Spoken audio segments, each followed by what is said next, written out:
What's good, everybody? It's your boy 313 J-Mo back in the building, y'all. And we here for another episode of Above the Rim with the DSA. We here. It's Free Smoke Saturday, man. What's good, y'all? What's good, y'all? I got my man Detroit Drew in the building with me. What's good, man?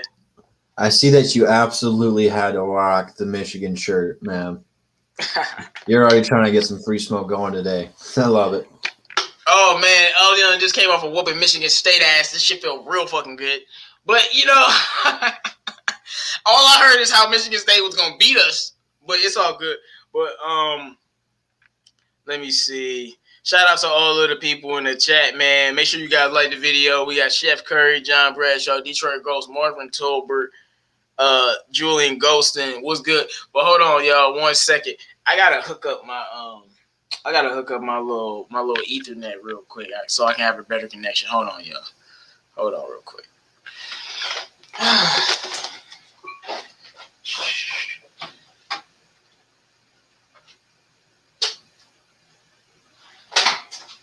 Oh.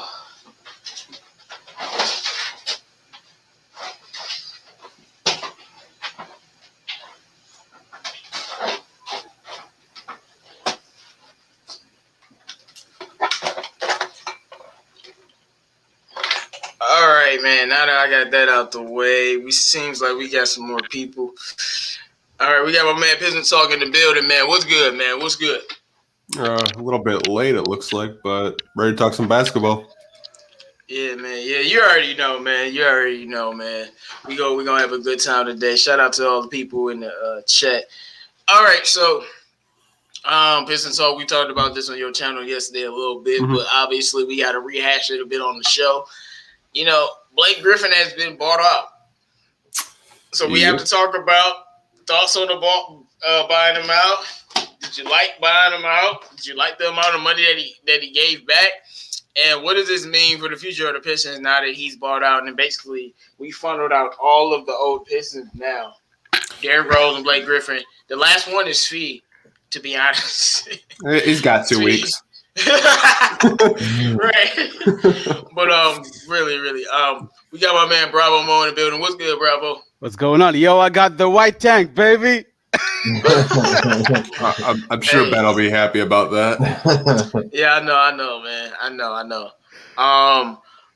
So we're gonna talk about Blake Griffin. So Bravo, we're gonna start with you because I haven't had a chance to hear your thoughts, man. What's your thoughts on the Blake Griffin buyout and what it means for the Pistons?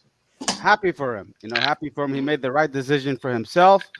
He helped us with cutting some of the cash for next year.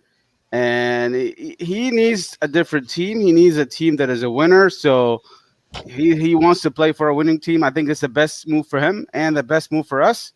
That's all my point. And I would like to really give him a shout out. We respect all the credits here. He played his heart out in the 2018 playoff against the Bucks. That game was, you guys remember it very well. So they're showing highlights of that game, and he deserved all the credits for our team. So don't really blame him. It's not his fault. He got injured. He's just injury, unfortunately, and it hurt him a lot. So we gotta have to respect this guy. And he really played with. He gave it all in here in Detroit. He wasn't like lazy guy. He wasn't all about not really performing. He performed very well, unlike some other players we drafted before, which would play some games and other games doesn't show up. So I respect Blake Griffin, what he did for the Pistons, and let's go. Oh, yeah, okay. Drew, man, what's your thoughts on Blake Griffin? Ours buying him out. Do you like the buyout? What do you think it means for the team? You might as well just start for all the Blake Griffin fans. Let's get that Brooklyn Nets jersey ready because that's where he's going to go, and rightfully so. I think that's a good fit for him, good opportunity. He won't have to do too much there, so they can kind of hide his bad knees, his unathletic ability that's disappeared now. For the Pistons, it's just one less thing they have to worry about now. That was kind of like the big talk going into this season was what the hell are we going to do with Blake? Now that he's out of here, yeah, we had to pay him a lot of money, but now we can go into the draft and focus all on that right now. So you can best believe after this trade deadline, we're all in on the draft. But now, since that's out the way, guess what? Trade deadline, Troy might be a little bit more active now that he hasn't talked to Blake's agent all day, So it's one less headache that we got to deal with, and now it's all on to the young guys. We're going to see a lot more Jeremy Grant, Saddiq Bey, Sekou. They're going to get more opportunities, and it's going to be fun to watch. So the rebuild is on.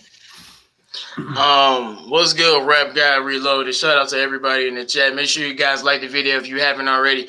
Now, my thoughts on this Blake trade is obviously I didn't want to buy him out just because we'll be paying him for an extended amount of years. But it looks like he gave back $13 million. And if you crunch the numbers to the most minuscule point, we do save money at the end of the day. So to me, that's good from that perspective. And I'm with Bravo Blake. I was great here. First of all, he didn't ask to be traded here. So when a lot of Pistons fans were hating Blake, I'm like, the man did not ask to be moved from the Clippers. They moved him, and he was stuck here. And he made the best of a bad situation. Did get us to a little playoff run, and that's it. Got injured, and that's it. And now he wants to go to a championship team to compete while we're rebuilding. I don't have any issue with that. I just wish we could have not bought him out. You know what I'm saying? But at the end of the day, that's just the way that the cookie crumbles, and we're moving on. And I'm definitely excited to see the young players, but I think this is going to cause our team to be better than people think it's going to be now. They're going to be a little more competitive. All right, Pistons talk, man. What's your thoughts on this one? I didn't think we were going to trade him, honestly, because that contract was so big. So I expected a buyout, but I didn't think Blake would give $13 million back. But even with that $13 million back, because we're not going to stretch him out over 3 years, we're just going to eat it this year and next. You're going to have $29 million in dead cap space for Blake Griffin. So you'll basically have a mid-level exception in cap space. So you really have to hit on the draft. You can't miss.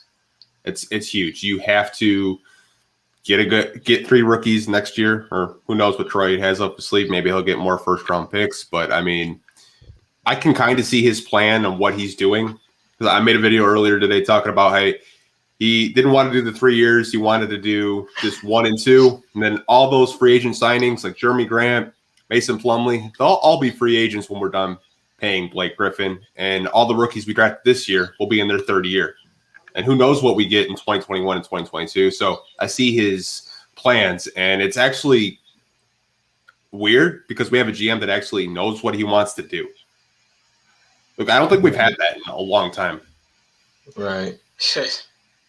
Well, let's hope what he wants to do works out in the long run because, I mean, I don't want to bring up the Lions, but that GM knew what he wanted to do, and it didn't work. But Troy Weaver is a much better drafter at this point. Mm-hmm. But I just gonna add one more thing. Can I add one more thing? Yeah. So, one thing about this, you gotta respect the Detroit Pistons organization for doing this. Not a lot of teams would want to trade their biggest contract. No, sorry, a lot of teams would have really traded their biggest contract away. We treated our players with respect. You name all the players we had in the past few years. We never really mistreated a player, traded him like we didn't really trade to the Sacramento Kings. We didn't really do people bad moves. No, unlike other teams, I don't want to name them. Like you know what I'm talking about. The Boston Celtics, they traded Isaiah Thomas with like nothing. Like some other teams didn't really treat their players respectfully, and we do actually in here. So that's a good thing for us. That's a huge move for us, actually, if you guys think about it. More free agents would want to come here. Same thing with Wayne Ellington. This is what's going to happen. They're going to talk to Wayne. Hey, Wayne, you want to stay here in Detroit? You want to leave? Oh, yeah, you're probably going to – I want to leave to play in Miami. He's going to be traded in Miami. The next thing happens. So I think it's a really good team, good movement in here because we know we cannot get free agents, and this is good for us. The kind of piggyback on that, Bravo, apparently teams were willing to trade for Blake, but only if we would attach our 2021 first-round pick. That's the only way they would trade for Blake. You crazy? Wouldn't. Yeah, I ain't doing that. Ain't that next year's draft? What are you talking about? Y'all crazy? This year's draft. That's what I mean. Like, yeah, that's what I mean by next year. Yeah, I'm like, what? Give up Cade Cunningham? Like, I'll slap you. Like, you better give me back All-Star. that's young. Like yeah, Boston. You know, I give you Blake in the first if you give me Jaylen Brown. Yeah, I'll do that. But that's the only way I'm doing something like that, and I still might not do that. You guys remember DeMar DeRozan when he traded from Toronto Raptors? He cried literally. He literally cried when he got traded. I was so bad, and he ended up getting Kawhi Leonard, who also got like he left the Toronto Raptors in the end. You don't do this to your team players. You got to respect that. Yeah, most definitely, man. No, you was gonna say something, Piston Talk? No, I was just reading the comments. Oh, okay. So now that we're moving on from Blake and we're closing on that area, I'm pretty sure a lot of the Pistons, what I'll call them, the unhappy Pistons fans, they'll gravitate to hating on everything that is Jeremy Grant. So let's enjoy that for a few years. I just know Pistons fans. Okay, so now with the new team, I want to highlight a few of the players that have been playing well on the team. So we got Dennis Smith Jr. and he's been looking good. He got a triple-double. He's had some high assist games and has been very solid with the Pistons. It's showing the entire league, had that vicious dunk, showing the entire league that he can still play the game of basketball like all of us knew, because we are very high IQ people and we know basketball. We knew that the Knicks was a hellhole, a shithole that destroys young players. And Dennis Smith Jr. went in there and got destroyed. Now Dennis Smith Jr. came to a championship team, a team with multiple championships. I mean, a team with a little bit of culture, and all of a sudden, he know how to play. That's all I'm saying. I love to see it. So what's his video thoughts on Dennis Smith Jr. and that trash-ass Knicks franchise he came from? Piston Talk. Oh, man. I'm saying. You know, I was really high on Dennis Smith Jr. Like, I want to say we drafted Luke Kennard in that draft when he was coming out. Like, I really wanted a point guard during that draft, and I was really high on him. Did really well under Rick Carlisle in Dallas. Went to New York, and I don't really know what happened. I don't know if it was they didn't use him the right way, or maybe it was a coaching thing, but I'm happy that he's here in Detroit. I'm happy that we only had to give up Derrick Rose and just to get him, and in exchange we get another draft pick, and he's playing really well. Didn't know he was this good defensively. Like, if you would have told me he was that good of a defender, I would have said, no way. But No, I'm not. No, he's not that good of a defender, but the thing is he's charged up and he's hungry. Because he's never been that good of a defender in his life. But he's playing defense like that because he needs a job, bro. And like, so trust me, and I'm not like saying he can't play defense or nothing like that, but I've watched Dennis Smith Jr. a lot. Come on now. So I can definitely tell he charged up and he's trying to seize his opportunity, man. And I like it. I embrace it. You know I love that. But bravo, man. What's your thoughts on Dennis Smith Jr., man? I'm loving it, man. You know, I always wanted to get Dennis Smith Jr. from last year, actually. I was desperate to get Dennis Smith Jr. here in Detroit. Actually, the moment he was traded from Dallas to Knicks, I was so interested in him.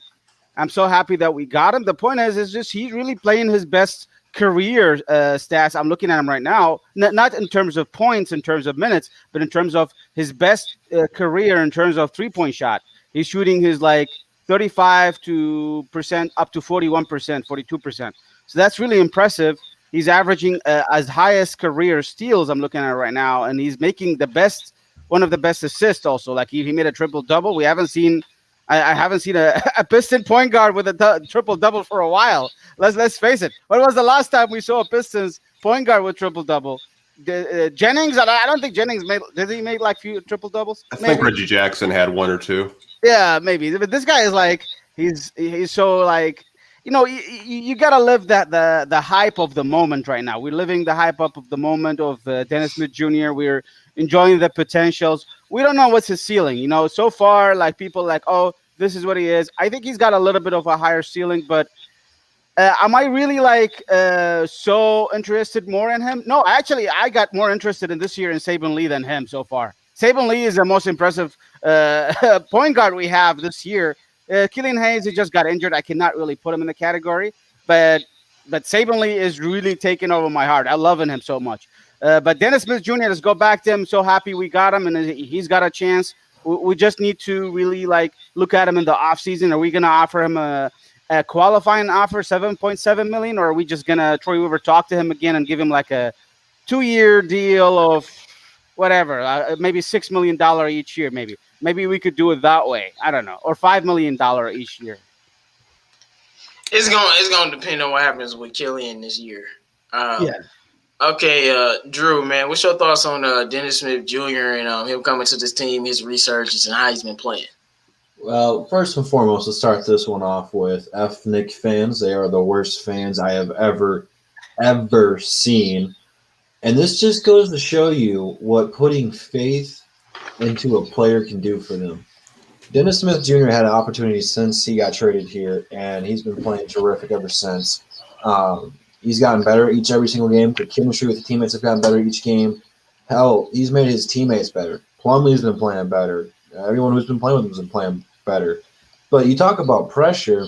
He just got traded to a team that has a young point guard in Saben Lee that everyone likes, and he's been playing lights out, that a lot of people think he should be starting.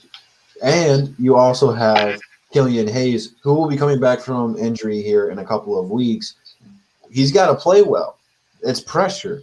So that's why he's getting thrown into the fire. That's why he's got an opportunity here, because he knows, like, if I don't play well here, this could be it.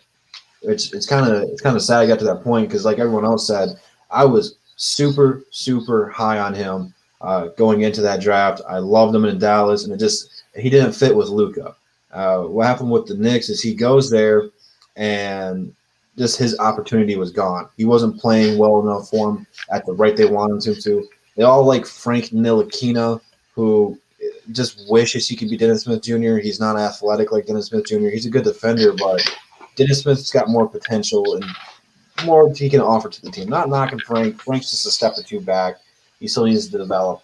But DSA, man, he's got to cook it right now, man. We got a nasty 1-2 punch with him and Saben Lee. That's tough for teams to deal with for an entire NBA game. And I love it, man. I love it. He's back. He looks happy.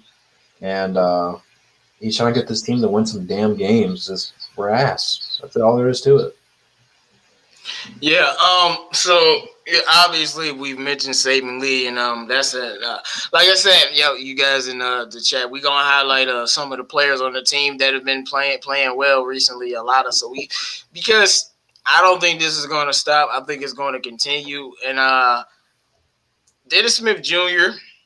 I've always liked Dennis Smith Jr. It's been documented. Way back when the draft was going on.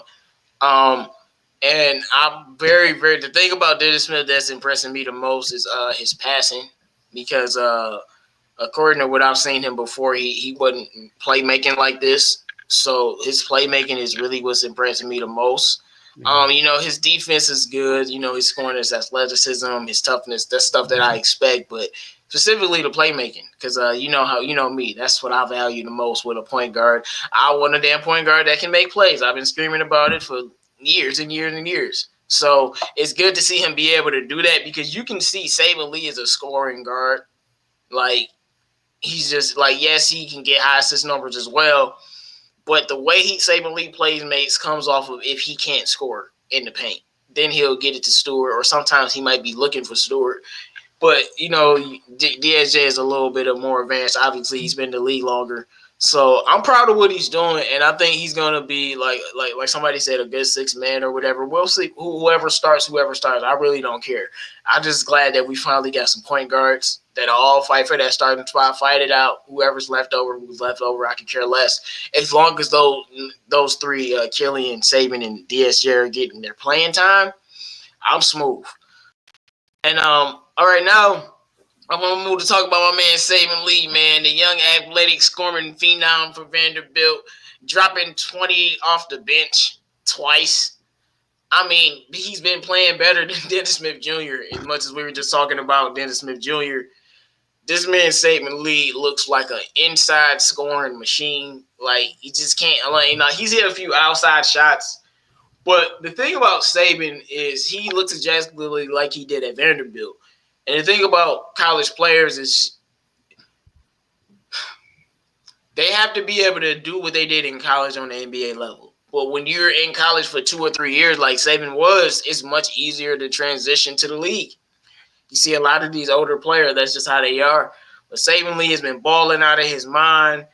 And I just love his moxie, man. And like it's just like, man, his speed, his twitchiness, his athleticism, his IQ. Saben Lee is an inside scoring machine.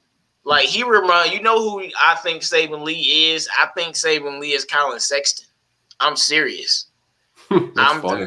I'm dead serious. I think Saben Lee is a young Colin Sexton.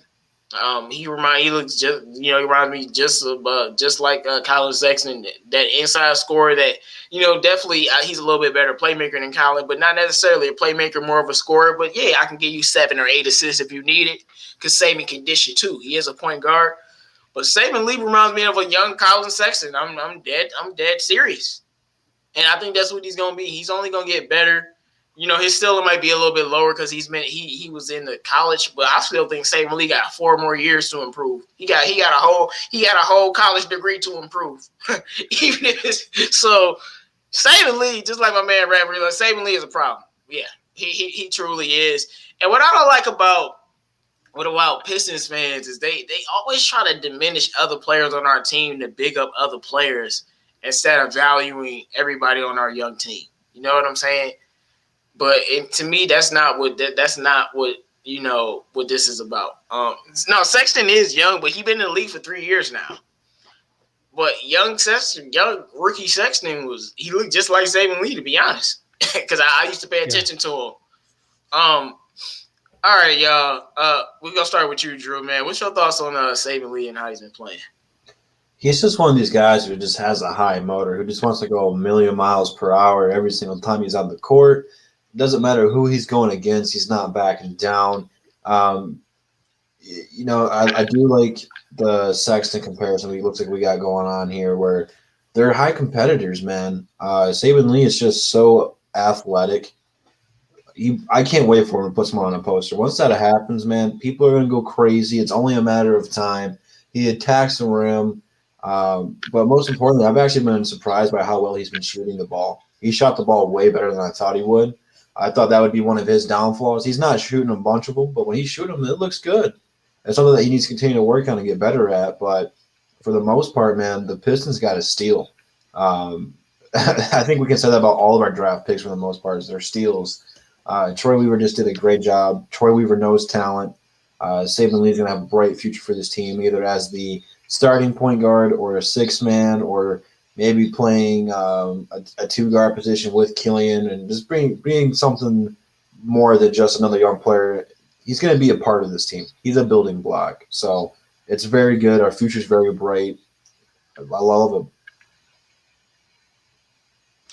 I just realized he went to Vanderbilt, now brought up Colin Sexton. Darius Garland and Colin Sexton backcourt may went to Vanderbilt, so he went to school with Saben Lee.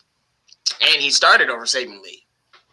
And we know how good Darius Garland is. I'm not comparing them. I'm just saying, like, they did go to the same school, unless I'm wrong.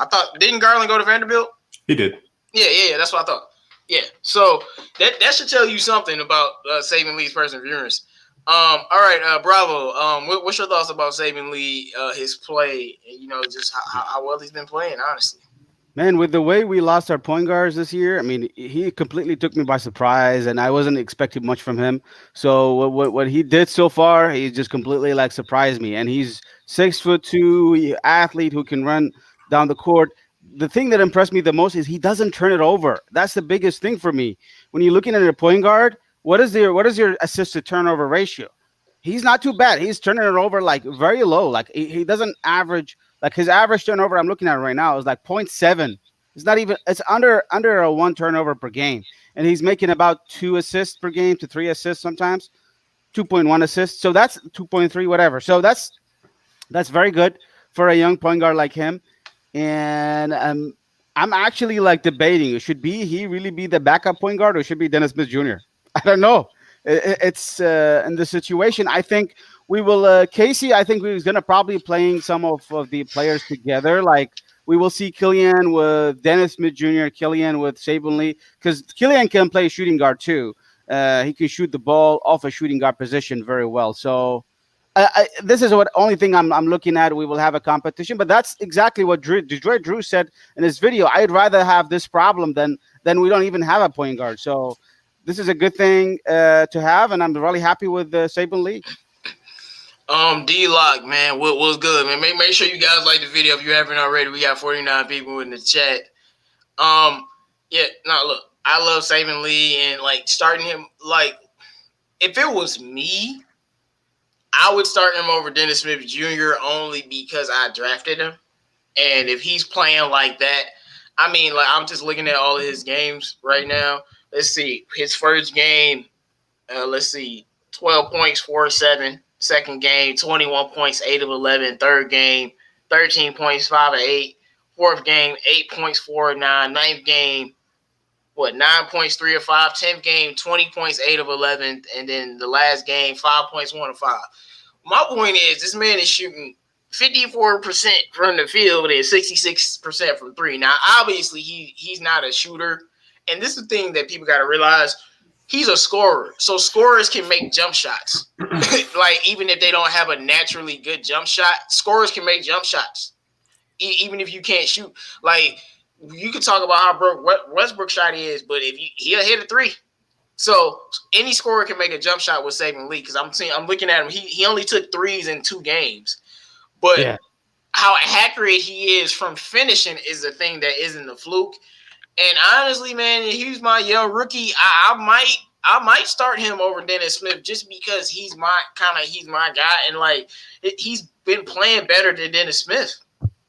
If I'm being honest, So I mean, Dennis Smith has been a better facilitator. Let's see, he has 3 assists, 7 assists, 4 assists, 4 assists, 4 assists, 5 assists.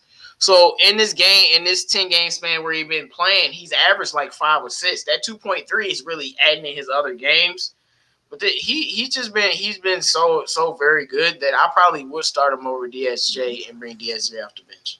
Well, the thing is, I don't know why you compared him to Sexton, who can shoot the ball. I think a more comparison is like Sexton, of those. But Sexton how is an accurate shooter, but he doesn't take a lot of threes. He might take 3 a game. How about this comparison? Compare Saben Lee to a couple of players. One of them is Eric Bledsoe. I could see that. And also compare him to a guy like Tyreke Evans, who's already out of the league. Tyreke Evans is a really closer version of him, probably. But I think Bledsoe, no, because Saben Lee IQ is higher than a young Eric Bledsoe, way higher at this point. Like Saben Lee's a rookie, and you could argue his IQ is equal to Eric Bledsoe's right now. Like, and I'm saying that because I watched the Pelicans. I'm saying that. So I don't know about. I'm not comparing. Like Sexton is a better distance shooter, but he doesn't take a lot of three. Like I said, he might take 3 a game. Yeah, he's been shooting 40%, but he's not a big one shooter. Sexton is one of the best inside scorers in the league, and he's been like that since he's been in the league. And if Saben Lee had the usage rate, he would be one of the best inside scorers. So Pistons talk, man. What's your thoughts about Saben Lee and how he's been playing? And should we start him over DSJ if it came down to it? So you guys are talking about comparisons. It actually reminds me of a former Piston, Ish Smith, a little bit, in a sense, where Ish could get to the basket. Now, obviously, Ish was not the shooter that Saben Lee was, but that's just kind of my comparison. As for starting him, I'd rather have him off the bench. I mean, I like DSJ. I think we should, stick with him. But, I mean, you have to look at the minutes that Casey's distributing. Saben Lee's playing way more minutes than Dennis Smith Jr. right now. Casey trusts Saben Lee more. I mean, he said that's a true point guard. That's all Casey's been wanting since he's come here. He inherited Reggie Jackson. That was probably frustrating. I mean, then you had Derrick Rose, who, love Derrick Rose, but he's not a facilitator. He's a score-first point guard. He actually has a true point guard now. And I think he's more for me, I think he's capable of starting, but I'd rather have him off the bench and close games for us because I trust his decision-making. Like Bravo said, low turnover point guard. Kind of reminds you of Malcolm Brogdon staying in college for 4 years, and then he comes out and he's just balling. Like, love what I see from I've been seeing from him so far. Okay. So, moving on in our player highlights, we talked about my man Beef Stew, who has actually co-signed his name Beef Stew. Shout out to Benjamin Foe, I think it was. But Beef Stew is out here, and he's been playing well. He hit a few jump shots recently, showing a little bit flashes of skill. But to me, he's been lights out every game, and he had like tailed off for like a few games, but with all these people being out and lineups changing, and like Beef Stew has been stepping up a lot lately and having a real impact out there. So. Guys, Drew, man, what's your thoughts about the way that Stewart has been playing and his potential? Because I feel like Stewart, he ain't even scratched the surface of his potential, and I think Pistons fans don't know how good he can really be. Yeah, I can't remember. It was the game against New York. I remember it now. Watching him play that game, it sold me on him if I wasn't already, which I already was. He did not let Obi Toppin get any lobs, anything down low. He was frustrating everyone down there. Julius Randle was frustrated. Obi was frustrated. Noel was frustrated. He has potential, and I don't want to say to be Ben Wallace, but to be our Ben Wallace, to be our Dennis Rodman. He can be that guy for us. I'm not saying he's ever going to be as good as those guys, but he's totally different. Offensively, he's already got a decent-looking jump shot.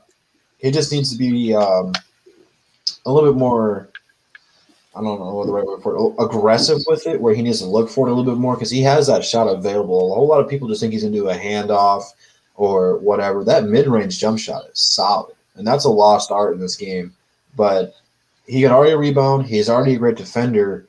He could be the high motor guy for us, where if we're coming out a little rocky, a big block, a big dunk, can get this team fired up. He could be the guy who energizes this team, and it's really one of these building blocks we're going to be looking to build off from. So I think he's going to be one of the key franchise players for us in the next couple 5 years or so. So I'm very much looking forward to it. He already loves the Beef Stew name. If you haven't seen that on Fox Sports Detroit, he loves the Beef Stew name. So it's kind of just like a match made in heaven. He was born and bred to be a Detroit Piston. Well, this is all I've been saying about Stewart. I kept telling y'all Stewart is my favorite player on the team just because of his mentality. I've been telling y'all that since I realized who this man was, and then I saw him go against DeMarcus Cousins, and I saw him punk DeMarcus Cousins as a rookie. Like, once he was bullying the bullies as a rookie, I've never seen a rookie center bully the bullies. If you've seen one, let me know.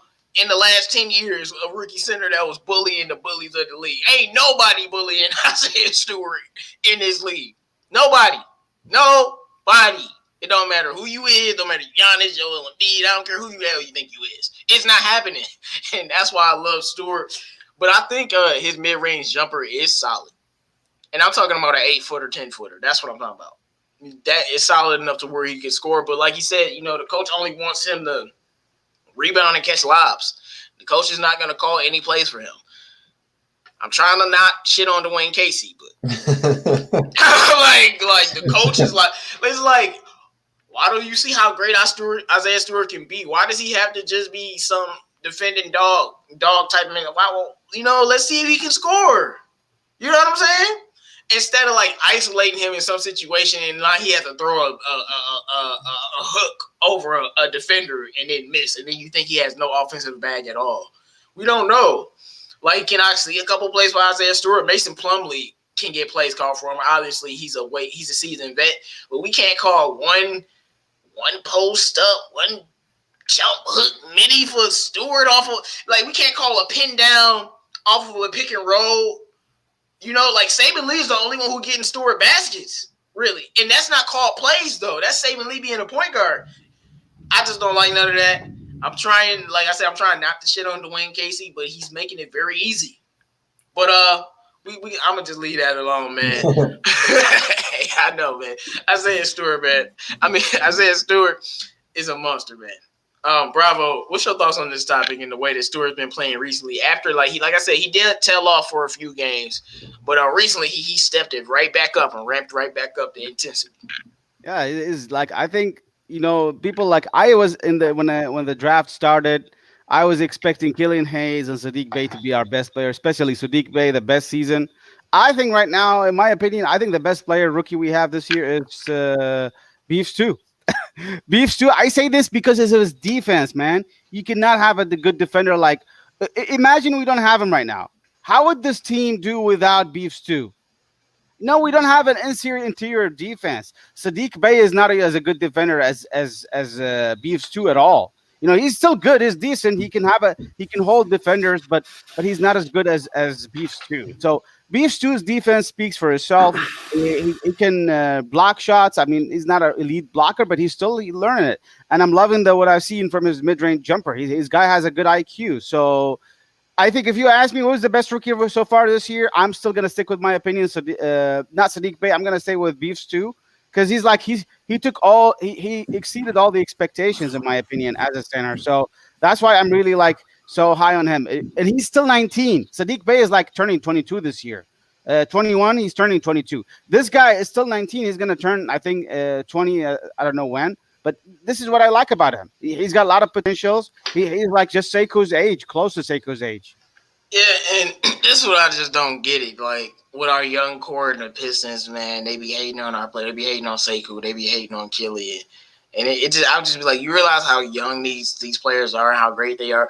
And to me, I'm not really going to who's the Pistons' best rookie because you could say it's Saben Lee. You could say it's Saddiq Bey who dropped 30 against Boston. I mean, you could say it's Beef Stew. To me, the fact that we have 3 rookies this good right now that are healthy playing, it just lets me know that our team is going to be great in the future. These are going to be very, very solid pieces for us. And as much as y'all hate on Killian and Seikou, they're going to be great too. And then I think, like I said, I think Josh Jackson's in the plans. Jeremy Grant will be there messing with us. And next year it's Cade Cunningham or it's Evan Mobley or it's Jalen Green. You go add them to the mix. You'll figure out the rotations. You got to figure it out. But my thing is that's what I mainly like about our young rookies. But all right, Pistons Talk, man. What's your thoughts about Beef Stew and his recent play? Oh, I absolutely love it. Like Drew said, that mid-range game, I think that's 100% there. I think he should take more of those shots. I mean, this defense are just slagging off of him. They're not even you don't got that shot in your bag. Well, he made 4 out of 5 shots against New York. He has it in his bag. I want to see him shoot more 3-pointers. I think he could be a stretch big. I think that's something he could develop. Like you said, Casey just wants him to, set picks, play defense. You know what? Just shoot those threes if you're open. Shoot those mid-ranges if you're open. Make the coach make plays for you. Once you start making those more consistently, he's going to say, okay, Isaiah, we need a mid-range jumper out of a timeout, close game. I think, man, if we had an NBA Combine, I don't know if we'd have Isaiah Stewart, honestly. I don't think he probably would have blew that Combine out the water.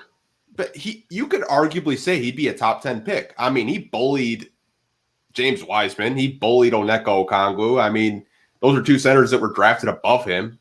I mean, you could make a case. If there's an NBA Combine, there's no way we have Isaiah Stewart at 16. I'm glad we didn't. I'm glad COVID happened for that reason alone. We got Isaiah Stewart. I mean, look, we were Troy Weaver jumped on it. He was like, "Oh no, I gotta have." He's like, I gotta have Isaiah Stewart. I know what that man is about, and he's been right on that moment. That moment, and obviously Wiseman is naturally more talented, but right now he's the best center that's been drafted. Am I wrong? I mean, I guess you could make a case for Wiseman, but I mean, none of those, even DeMarcus Cousins, he didn't want any smoke. Montrezl Harrell tried to punk Isaiah Stewart, and former Piston Markieff Morris, he's looking at Harrell and he's looking at Stewart, and then he's dapping up Stewart in the middle of the game. I see you, young blood. Yeah, hey, if you ever seen Baby Boy? Oh, you got heart, young blood. He's like, oh, you got heart, young blood. he's like, no, I cannot punk you. No, he's like, oh no, you legit. You really from the streets. Isaiah Stewart's like, yes, I'm really from the streets, bro. What are you talking about? This is real to me. But like I said, Wiseman is obviously way more talented, but I don't think he's better than Isaiah Stewart right now. Physically, no. I mean, I don't know. I think Golden State might rather have Isaiah Stewart right now than Wiseman. Just because if they had a defensive dog like that, what would they be doing with him right now? Think about it from that. That's what I'm saying. If they could have a guy like Isaiah Stewart to bolster their defense and be a dog with Draymond Green, oh my gosh. Oh, that'd be clamping people. Saddiq Bey is our rookie of the year. Well, y'all mentioned him in the chat. He's the next person that I wanted to talk about. Y'all already know my boy Saddiq Bey has been going crazy. I just looked at it. I think like the last 13 games, besides last game or something, he's been in double figures. Now he's getting the minutes. He's getting the opportunity. He's shooting 40% from the field, 39% from three, 4 rebounds a game, 1 assist. I don't know what he's shooting from the line. Probably good, though. I don't know. I have to go look it up. But Saddiq Bey is still being himself. You know, he everybody had a rookie slumps and up and down, but recently it's been an uptick with him too, and that comes with him being he's been starting for a while now, it seems like. And that's changing his production a little bit. So what do you think about how Saddiq Bey has been doing, mainly since he's been starting and now he's facing those starters at the beginning of the game now? I'm going to start with you, Piston Talk. I absolutely love it. I mean, I don't know if I told you guys, like, before we drafted, like, I really wanted a small forward. I mentioned Saddiq Bey. I was like, I don't know, maybe they go small forward, they get Saddiq Bey, because I thought him and that guy that Boston drafted were the two best small forwards in the draft. Yeah, but we were talking about Naismith and Saddiq Bey the whole offseason, though. Yeah, we really talked about them a lot after the guards. Like, I think Cole Anthony was like the last guard we would have took. And then it was like Saddiq Bey, Naismith, and then like Tyrell Terry and like Maxey under them. But I definitely remember we wanted Naismith and Saddiq Bey pretty badly. I remember. We were like if we didn't get a guard, what would we want? And we named those two guys. I remember that. Yeah, I mean, I was like going back and watching videos. I was like, oh wow, we actually, we did talk about Saddiq Bey. Like, if we didn't get a point guard or a point guard that wasn't there that we wanted, but I absolutely love him being into the starting lineup. I think, Blake being bought out is going to be really good for his development. He's probably going to be that starting small forward. I don't even know what Jeremy Grant's going to do. He'll probably move over to power forward, but I love it, man. Like someone said, rookie of the year. Absolutely agree with that. Defensively, he's been really good. Had a game where he completely just locked Brandon Ingram up, just picked his pocket, took it all the way, scored the basket. Like, I love it. I mean, I kind of see a little bit of Cameron Johnson in him from Phoenix. I think he's way better than Cam Johnson. Even though I like Cam Johnson and told people you're going to be good. I know you remember that, Detroit Drew. Oh yeah, Denny was one of the people we talked about. So I looked at it. He shoots 85% from the free throw line. So okay. Drew, man, what's your thoughts on Saddiq Bey? He's living up to his nickname. I don't know if we're allowed to say this on the show or not. Hey, man, he can't say that nickname until he win a championship, just like that guy in Philly. Because you can say that guy in Philly nickname because, you know who I'm talking about, Mr. Foles. Yeah. I don't even know where to take this now.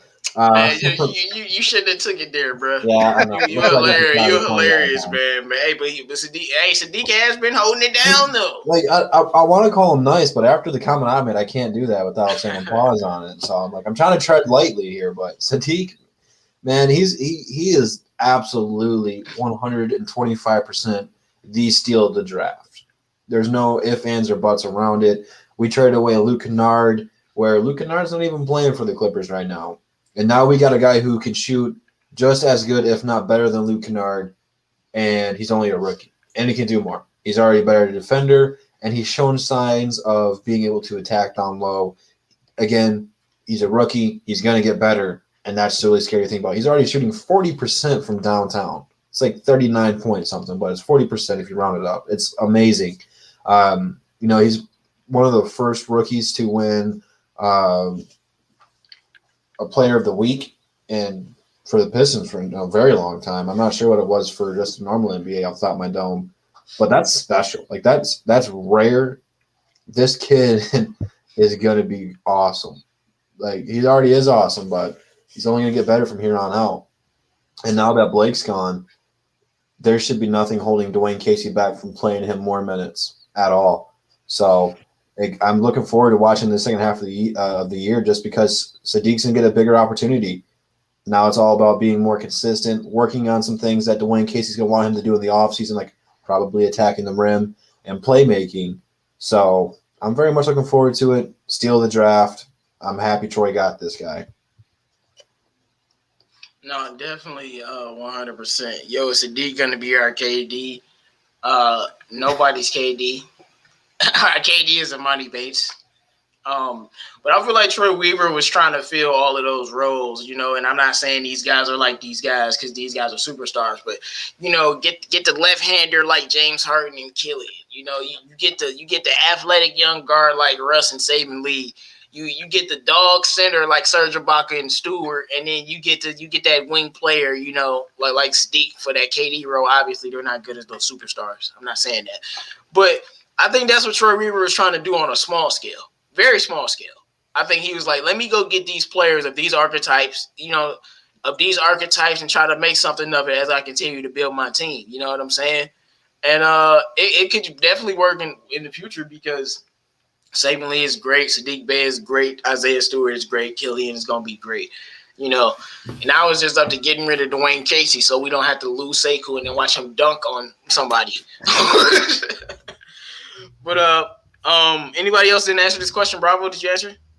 So yeah, I mean, I'm gonna probably agree with you what you guys said. So Saddiq Bey is really like I literally thought he's gonna be the best steal of the draft. I really called it multiple times. Steal of the draft, Saddiq Bey. I was also high on Aaron Naismith. Sounds like he's not even playing games with Boston. That's the problem with Boston. They got a lot of stars. They can't even play those rookies. And I mean, even Romeo Langford, where is he? He's injured. What is he doing? So anyway, so Saddiq Bey is really the players we got, and I'm just really happy for him. I don't think we can compare him to a lot of players. He's one of the players of his own. I think he might be one of the best players we drafted in years, and because he's like one of those hardcore players. Blue chip. Villanova's team is Villanova's college is good. Teaches players how to play basketball, man. So that's what I gotta have to agree with that. And Saddiq Bey is just living up to the expectations, what I was expecting from him. So he's just really good. I think I was initially thinking he's more of a Roku, like a guy Rob Covington, but I don't think he's more of a Rob Covington. He's different than Rob Covington. He's like way more of offensive. Yeah. So it's just like I don't know what I can compare him to. He's the only thing if he can. No, the comparison his comparison is he's like between Rob is between like Covington and like Jaylen Brown. That's where he is. Yeah. He's a hybrid. If you add Covington and Jaylen Brown, you put him into a player, probably get Saddiq Bey. Yeah. So I've seen Chris Middleton too with comparisons. With him. But I think he's more athletic and just has more bounce than Middleton. Middleton is not even like so. The only thing is Saddiq Bey needs to improve is just penetration, in-lane scoring. That's what he started doing this in the last couple of games. If he start doing less shooting threes, that's gonna be really interesting. Yeah, develop that ball handling. Just take it to the basket. He'll be dangerous. Sanity. Sekou is a better penetrating player than Saddiq Bey right now. He's got a nice slim body. He does the Euro nice. But different players though. He lost his confidence, unfortunately. Anyway. I was about to say Sekou is a different kind of player though. Yeah. He's a I keep telling you, he a natural scorer. Saddiq Bey is like a shooter that can do everything. Type, you know, with like, you know, so I expect Sekou. He should be better at doing that. And do we have 2 second-round picks? Pistons we do. Okay. So now something I wanted to bring up. We've been talking about and we've been highlighting. Oh, before I get to that. We're not going to do a segment on you, but I'm going to give respect to Mason Plumlee. 2 triple-doubles, you balling, bro. We won't do a segment on you. Yeah. But Mason Plumlee deserves his flowers, though. Like, we got to give the man respect. He had 2 triple-doubles, and before that, he was having double-doubles. Like, give him his respect. No segment, though.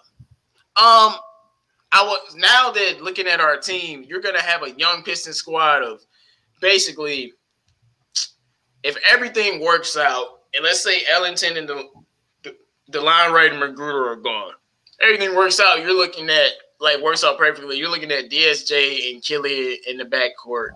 You're looking at Saddiq Bey, Jeremy Grant, and then Mason Plumlee. And you're supposed to be looking at Sekou backing up Jeremy Grant, Speed backing up Saddiq Bey, and Saben Lee.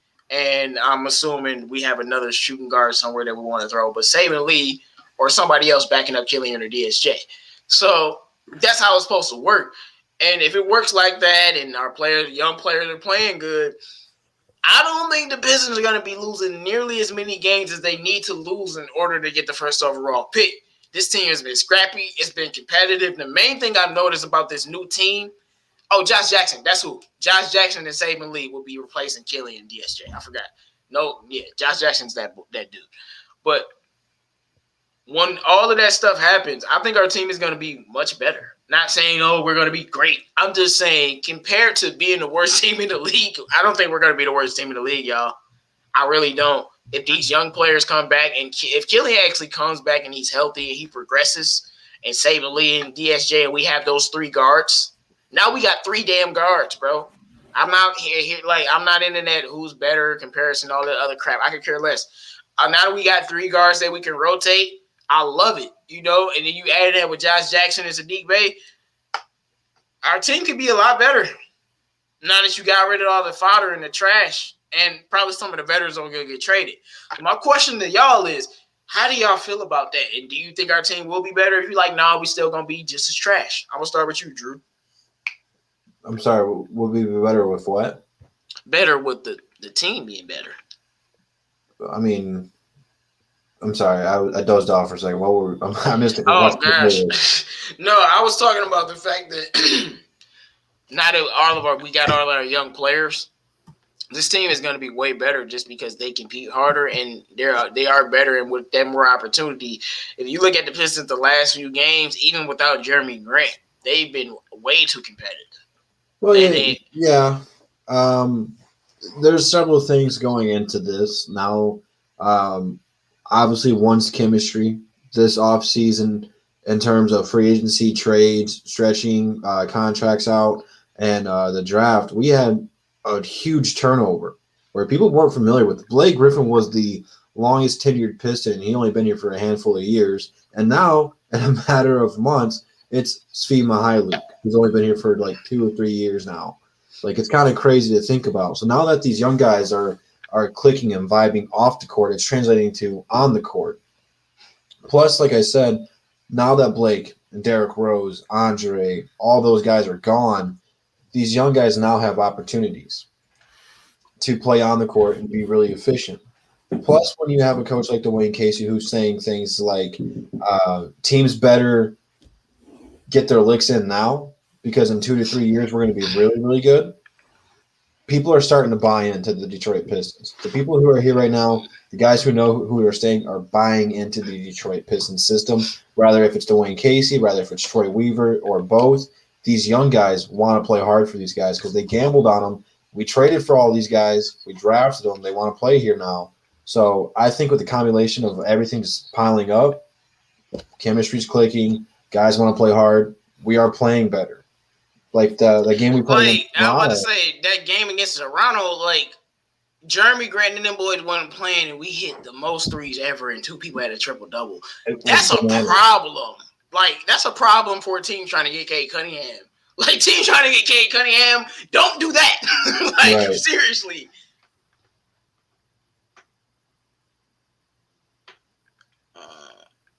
You done? Yeah, I'm good. Yeah, okay. But Pistons talk, man. What's your thoughts on this young looking Piston team that might be scrappy? Do you think they can keep us from getting that first overall pick?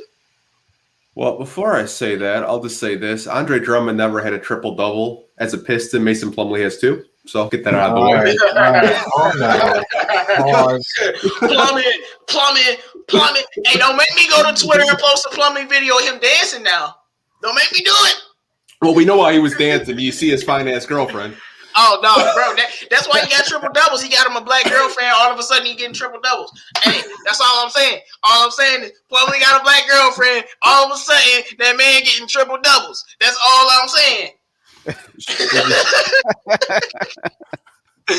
Hey, Plumlee definitely went it off the court.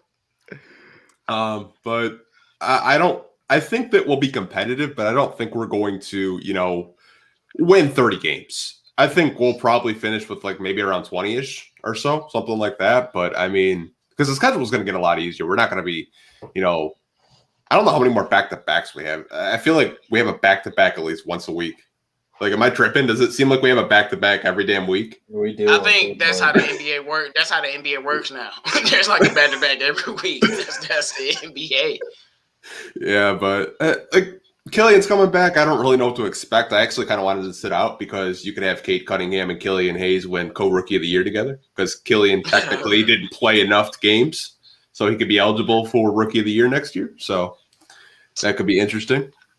No, I need Killian back just so I know he's healthy, and I need him to get some reps, man. Like that's how people get lost in the water. Injuries can slow a lot of careers down. But yeah, y'all ain't know me. Got that bad black model girlfriend, Miss man, nah. He out here averaging triple doubles on their ass, bro. What you talking about? It's like, no, let me stop, y'all. I love to have fun with the people in the chat. Make sure you guys like the video. Now, before I move on to you, Bravo. People are in the chat talking about Jeremy Grant. Somebody said if you were offering a top 10 pick in this draft, I would give up Grant in a heartbeat. And some people think Grant could be the cornerstone. Grant is 27th. He was the fourth option on the playoff team just a month ago. And y'all call him a franchise cornerstone. Stop it. LOL. Now, I don't think he's a franchise cornerstone, but Troy Weaver does. And if Troy Weaver thinks that, Jeremy Grant is not going to get traded for anybody. We've already went over this. But if it was for a top 10 pick in this year's draft, I would trade Jeremy Grant in a heartbeat with a smile on my face. And that's no offense to Jeremy Grant. That's how good this damn draft is. And that's how you rebuild your team. Bravo. What do you think about this young Piston team and the scrappiness? Will it keep us from getting that number one pick? Yeah, I think we will hopefully be like bottom 3, bottom 4. I mean, I think it looks like Troy Weaver's goal is to be bottom 3. And I think we're probably going to be there because it sounds like we the schedule is easier for the second half after the All-Star game, but we still play like good teams, and we lost to them already. Like we played the Knicks, we play the Pacers, we play the Denver Nuggets, we play I can't remember which teams exactly. The Charlotte Hornets. We never beat the Charlotte Hornets. So these teams, I don't think we will probably beat them, and I'll be happy to take the L because we need the top 3 pick. The thing is, next year, how would this team be better? I think probably the team is overall. You look at the success of other teams. You need to have like a better development, and I think our team is developing nice so far. So next year, the team will be a lot better. The second half of the season, it probably will be better a little bit. As far as next year, I think we need to have a winning culture on this team. So it's really like if you want to win games, you want to be competitive, you're going to have a winning culture. And I think a third important factor, this is a very important factor, a good coach. We need a good coach at some point. Yeah, 100%. Dwayne Casey is trash. So this coach is not a good at making. I like Casey for developing the team right now. He's good for this year and next year. But after that, you need a good coach, either a good assistant for Dwayne Casey or a solid coach. Solid coach. Look at Tom Thibodeau. He completely transferred the New York Knicks with his mentality, with his performance, with his really like leadership. Well, we need a coach that knows how to move pieces together, how to make an in-game adjustments. Casey is not really. He's just just move left to right and shoot threes. There's no penetrations. Like we don't really like our guards doesn't really. We don't have an offense. I keep telling y'all that. Yeah, so it's just the game is not just a 3-point game and defense. No, we're playing a team of 3 and D. It's not like that in basketball. No. So I think at some point we need a good adjustment coach. I think I'm leaning towards replacing the assistant coach of ours next year because I still think Sean Sweeney's shit. I'm sorry. He's not he's not the guy for our team. He's a good development, maybe also just like Casey, but he needs to be replaced, in my opinion. Tell us how you really feel, bro. The guy that developed Giannis is shit. Oh, man, but did he develop Giannis, though, or was that Jason Kidd? No, Giannis is Giannis, dude. There's nobody's yet like that Giannis. Don't compare Giannis to Sean Sweeney. He didn't even develop Tom Maker properly. Come on, man. Oh, my God. Giannis credits him for his development, though. Oh, Giannis does. Then he developed Giannis. Then you can't. No, but he's not even developing Sekou right now. He's not even developing Tom Maker right. But is he not developing Sekou? Because I think Seku's a way better player than he was last year. Of course, that's to his own work. It's Casey that's not allowing Sekou to do shit. That's right. That's what it is. Yeah, I think Jamo, Seku's a much better player than he was last season. that's a different topic. That's a Like, different topic. But if we the talking point about is, his skill set, at least. yeah, the topic is a different topic. But I'm talking about Sean Sweeney. He is not a good assistant coach. We need a good assistant coach. That's the point. Yeah, I know, man. I know, man. It's funny. It's hilarious. We gonna get into some All-Star game talk. Then I'm gonna get to some of you guys' questions. I wanted to go to this question. They said, "Question: Would you trade Grant for Jaylen Brown? Hell yeah. Boom, dumb boy for Bagley. No.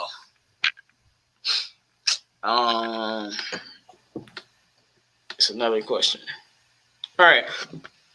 Now the NBA All-Star game is what? Tomorrow at 8. And I think during halftime it's gonna be the dunk contest. Now this shit is actually crazy.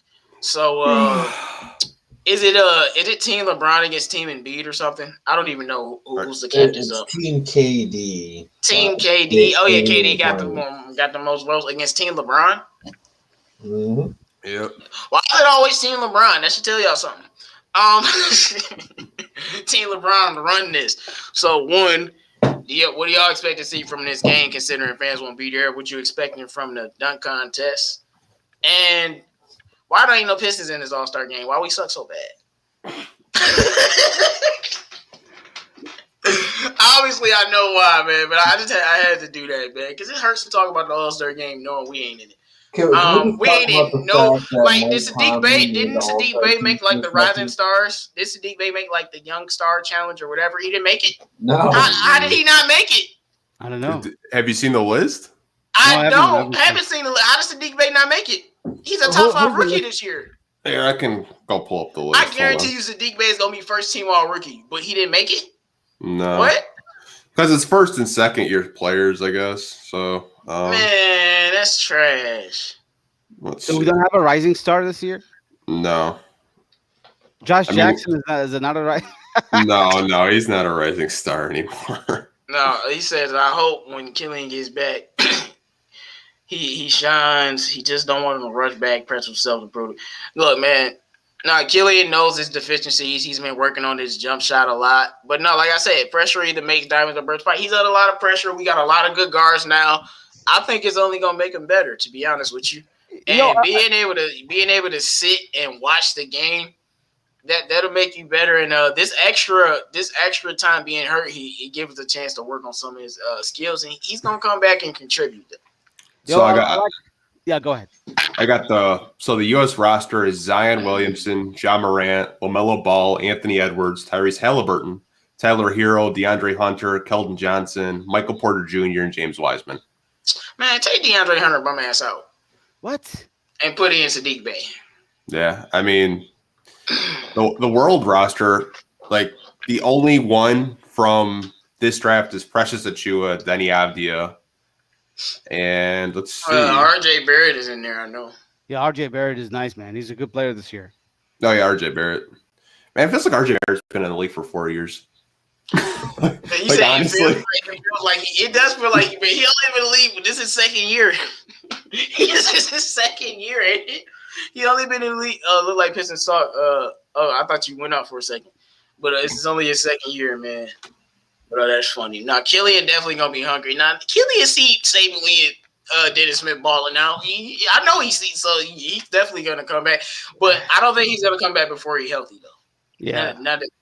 That's the one thing they're not going to allow him to rush himself back. But back to the All-Star game.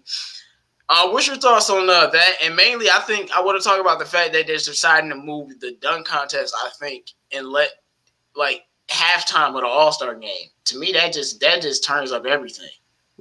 This shows you how shit the dunk contest is going to be. It's going to be boring. Mm-hmm. I don't know. Y'all, people say that every year, and every year everybody be like, oh, hey, man.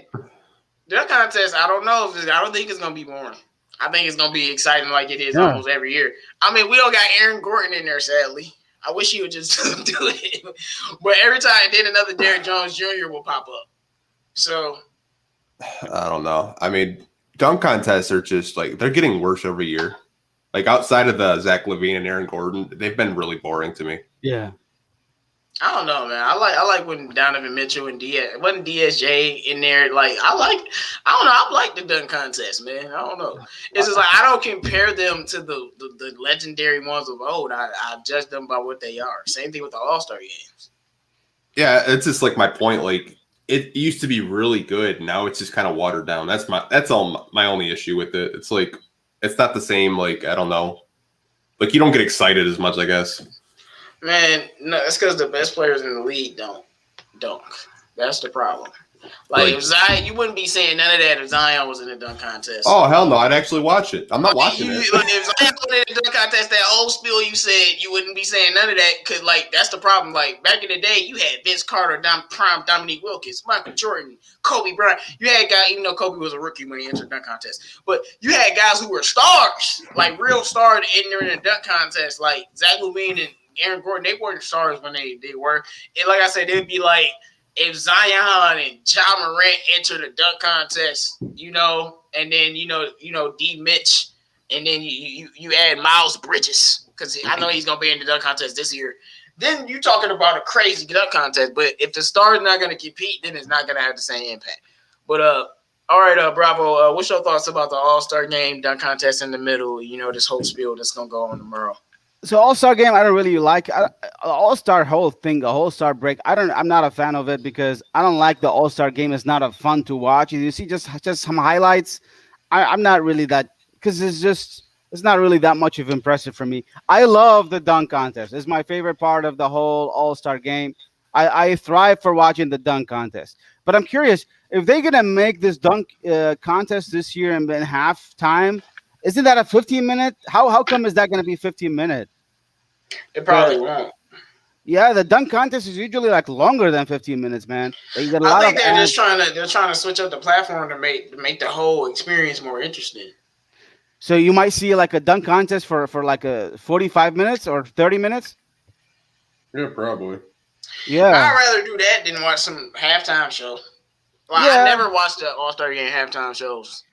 Super Bowl. I've been watching All-Star games for the past few years. This is like the third year. I don't even watch All-Stars. I only watched Blake when he made it, watch Drummond when he made it, but I'm not biased to our players, but I don't really enjoy the All-Star games. I like the dunk contest. Even I'm not biased to any of those players. I love the dunk contest. The three-point contest is also a nice thing to watch.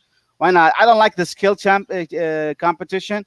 But the 3-point competition is also very exciting too. Hey, you guys see players let it fly. Hey, it's a lot of fun. All right, Drew, what's your whole thoughts on this situation? And why ain't no Pistons in the damn All-Star game, man? For one, Saddiq Bey got snubbed from the Rising Stars team. Jeremy Grant got snubbed from the All-Star team. Facts. And we're ass. That's why we don't have anybody there. So. Low key, Drew, before you start, I forgot about Jeremy Grant getting snubbed. Jeremy Grant should have been an All-Star. I forgot about that snub. Yeah, I mean, that's what I'm here for. I got to remind people what's up, man. Yeah. I'm probably not going to watch this All-Star game, to be honest with you. It doesn't seem exciting. I don't know who half the dunk contest people are. Never heard of them. I know Obi Toppin, and I heard Shaq talk about the other guy. He's kind of like vouched for him. But I don't even know how to pronounce his name, to be honest with you. The best, like Bravo said, probably the most anticipated one's the 3-point competition, just because of the star power that's in it. Mm-hmm. Skills challenge is boring. They're not gonna. You have to realize a lot of these athletes don't want to be in this All-Star game right now because of COVID, so they're not going to play worth a damn anyway. They're just going to shoot a bunch of threes. There probably won't even be a ton of dunks. This is going to be a bunch of threes. I don't really want to watch that. So I probably will not be watching it this year. And again, it's nothing against any of the players or anything like that. It just feels like it's going to be boring. Man, I don't know what y'all be talking about. All-Star games are kind of boring most of the time. Did y'all watch the All-Star game last year? Man, I remember seeing Steph throw lobs to Giannis and Giannis' hand reaching the top of the fucking backboard. I don't know what y'all talking about. But I agree about Drew. This year, I don't think the players are going to play that hard. If they did in that last All-Star game, obviously Kobe passed away, but they were going crazy, and it was way more interesting. That last year All-Star game was fucking amazing. Just like Dev 99 said, last year All-Star game was the best All-Star game probably since when like Ron and Kobe was going at it. Like that All-Star game was amazing. Like Steph throw a lot. Like that Steph Giannis combo was like, that's something you would never have expected. But that shit was phenomenal what they were doing together on the court. But this year, the bubble, COVID, you know, a lot of stuff with Black Lives Matter and all this other added stuff. Yeah, their hearts are not going to be in it. Just like I don't think they'll shoot a bunch of threes, but I just don't think they'll play nearly as hard. And they'll only play hard in the last 5 minutes like the rest of the All-Star games. Yeah. That's why I hate it. Yeah, but I'm telling you, if this was a regular year, I think this All-Star game would be loud as hell, honestly. You got a Hornets fan talking shit again? I just want to know, has the Hornets ever been to the Eastern Conference Finals? That's a good question. Probably not in that kid's lifetime, no. Exactly. So like I ain't even go to championship. Make an ECF and come talk to me. Like make an ECF before you even come talk to me, man. Make an ECF. Come on, man. Why ain't Sekou starting? Ask Dwayne Casey. 7 out of 10 All-Star games are Snorfest. Yeah, recently, but I think with the new format with Kobe and everything, the All-Star game was going to start being more turned up until this weird-ass season, to be honest. Like, this weird-ass season, you know, it's just a little bit different. You know, it changes a lot of things up. But, okay, so one thing I want to talk about is we talked about it a little bit earlier. If you look at the Pistons schedule, second half of the season is supposed to be a little bit easier. But my question is, what are you expecting at the trade deadline from Troy Weaver? Because depending on what he does, this second half of the season can get very, very interesting. And I'm going to start with you, Bravo. What do I expect? It's really this guy is like the most unpredictable. Because why? You know why? JMO, show us the picture. Why? No, you talking about the 2 phones, man. I got 2. Hey, you know what? He asked me. Now I gotta go find the picture, man. I got 2 phones, bro. Now I gotta go find the picture, dog. Yeah, But, this guy is very unpredictable. You don't even know what he's gonna do. You know, this is what kind of scary part, and it's also at the same time exciting part. We might be getting one of the young players who were the best steal in the draft from years ago or a couple of years ago, and at the same time we traded like one of the assets we didn't even expect. So I wouldn't be surprised if any of the players on the line, not the top 4 rookies we have this year, I wouldn't be surprised if any of the players be moved. I hope they don't move Sekou because I'll be pissed if they do. But man, they don't move Sekou, man. I wouldn't be surprised. I wouldn't be surprised. Nah, I wouldn't be surprised, but yeah, these Pistons videos on my channel gonna stop for a while. Like, because after I make my rant video, I can't. Yeah. I wouldn't be surprised because I'm expecting Troy Weaver to do this stupid shit and Sekou to ball out and us to feel terrible about it, like always. Like only the Pistons could get rid of Spencer Dinwiddie, and now they interested in him again. Like, if you don't shut the fuck up talking to me, you fucking drafted him, you fucking idiots. I don't want to hear fucking shit about you wanting Spencer Dinwiddie. Like, that's this franchise. But I won't be surprised, but I don't think they'll trade him this year. No, Troy Weaver will wait. He a little mastermind. But it is what it is, man. Sometimes people are lost in the wind, and then they find in other areas. But somebody asked me who the best player on the team. It's Josh Jackson by far. That boy Josh Jackson got some nice little dunks. I would love to see him in a dunk contest. But Pistons talk.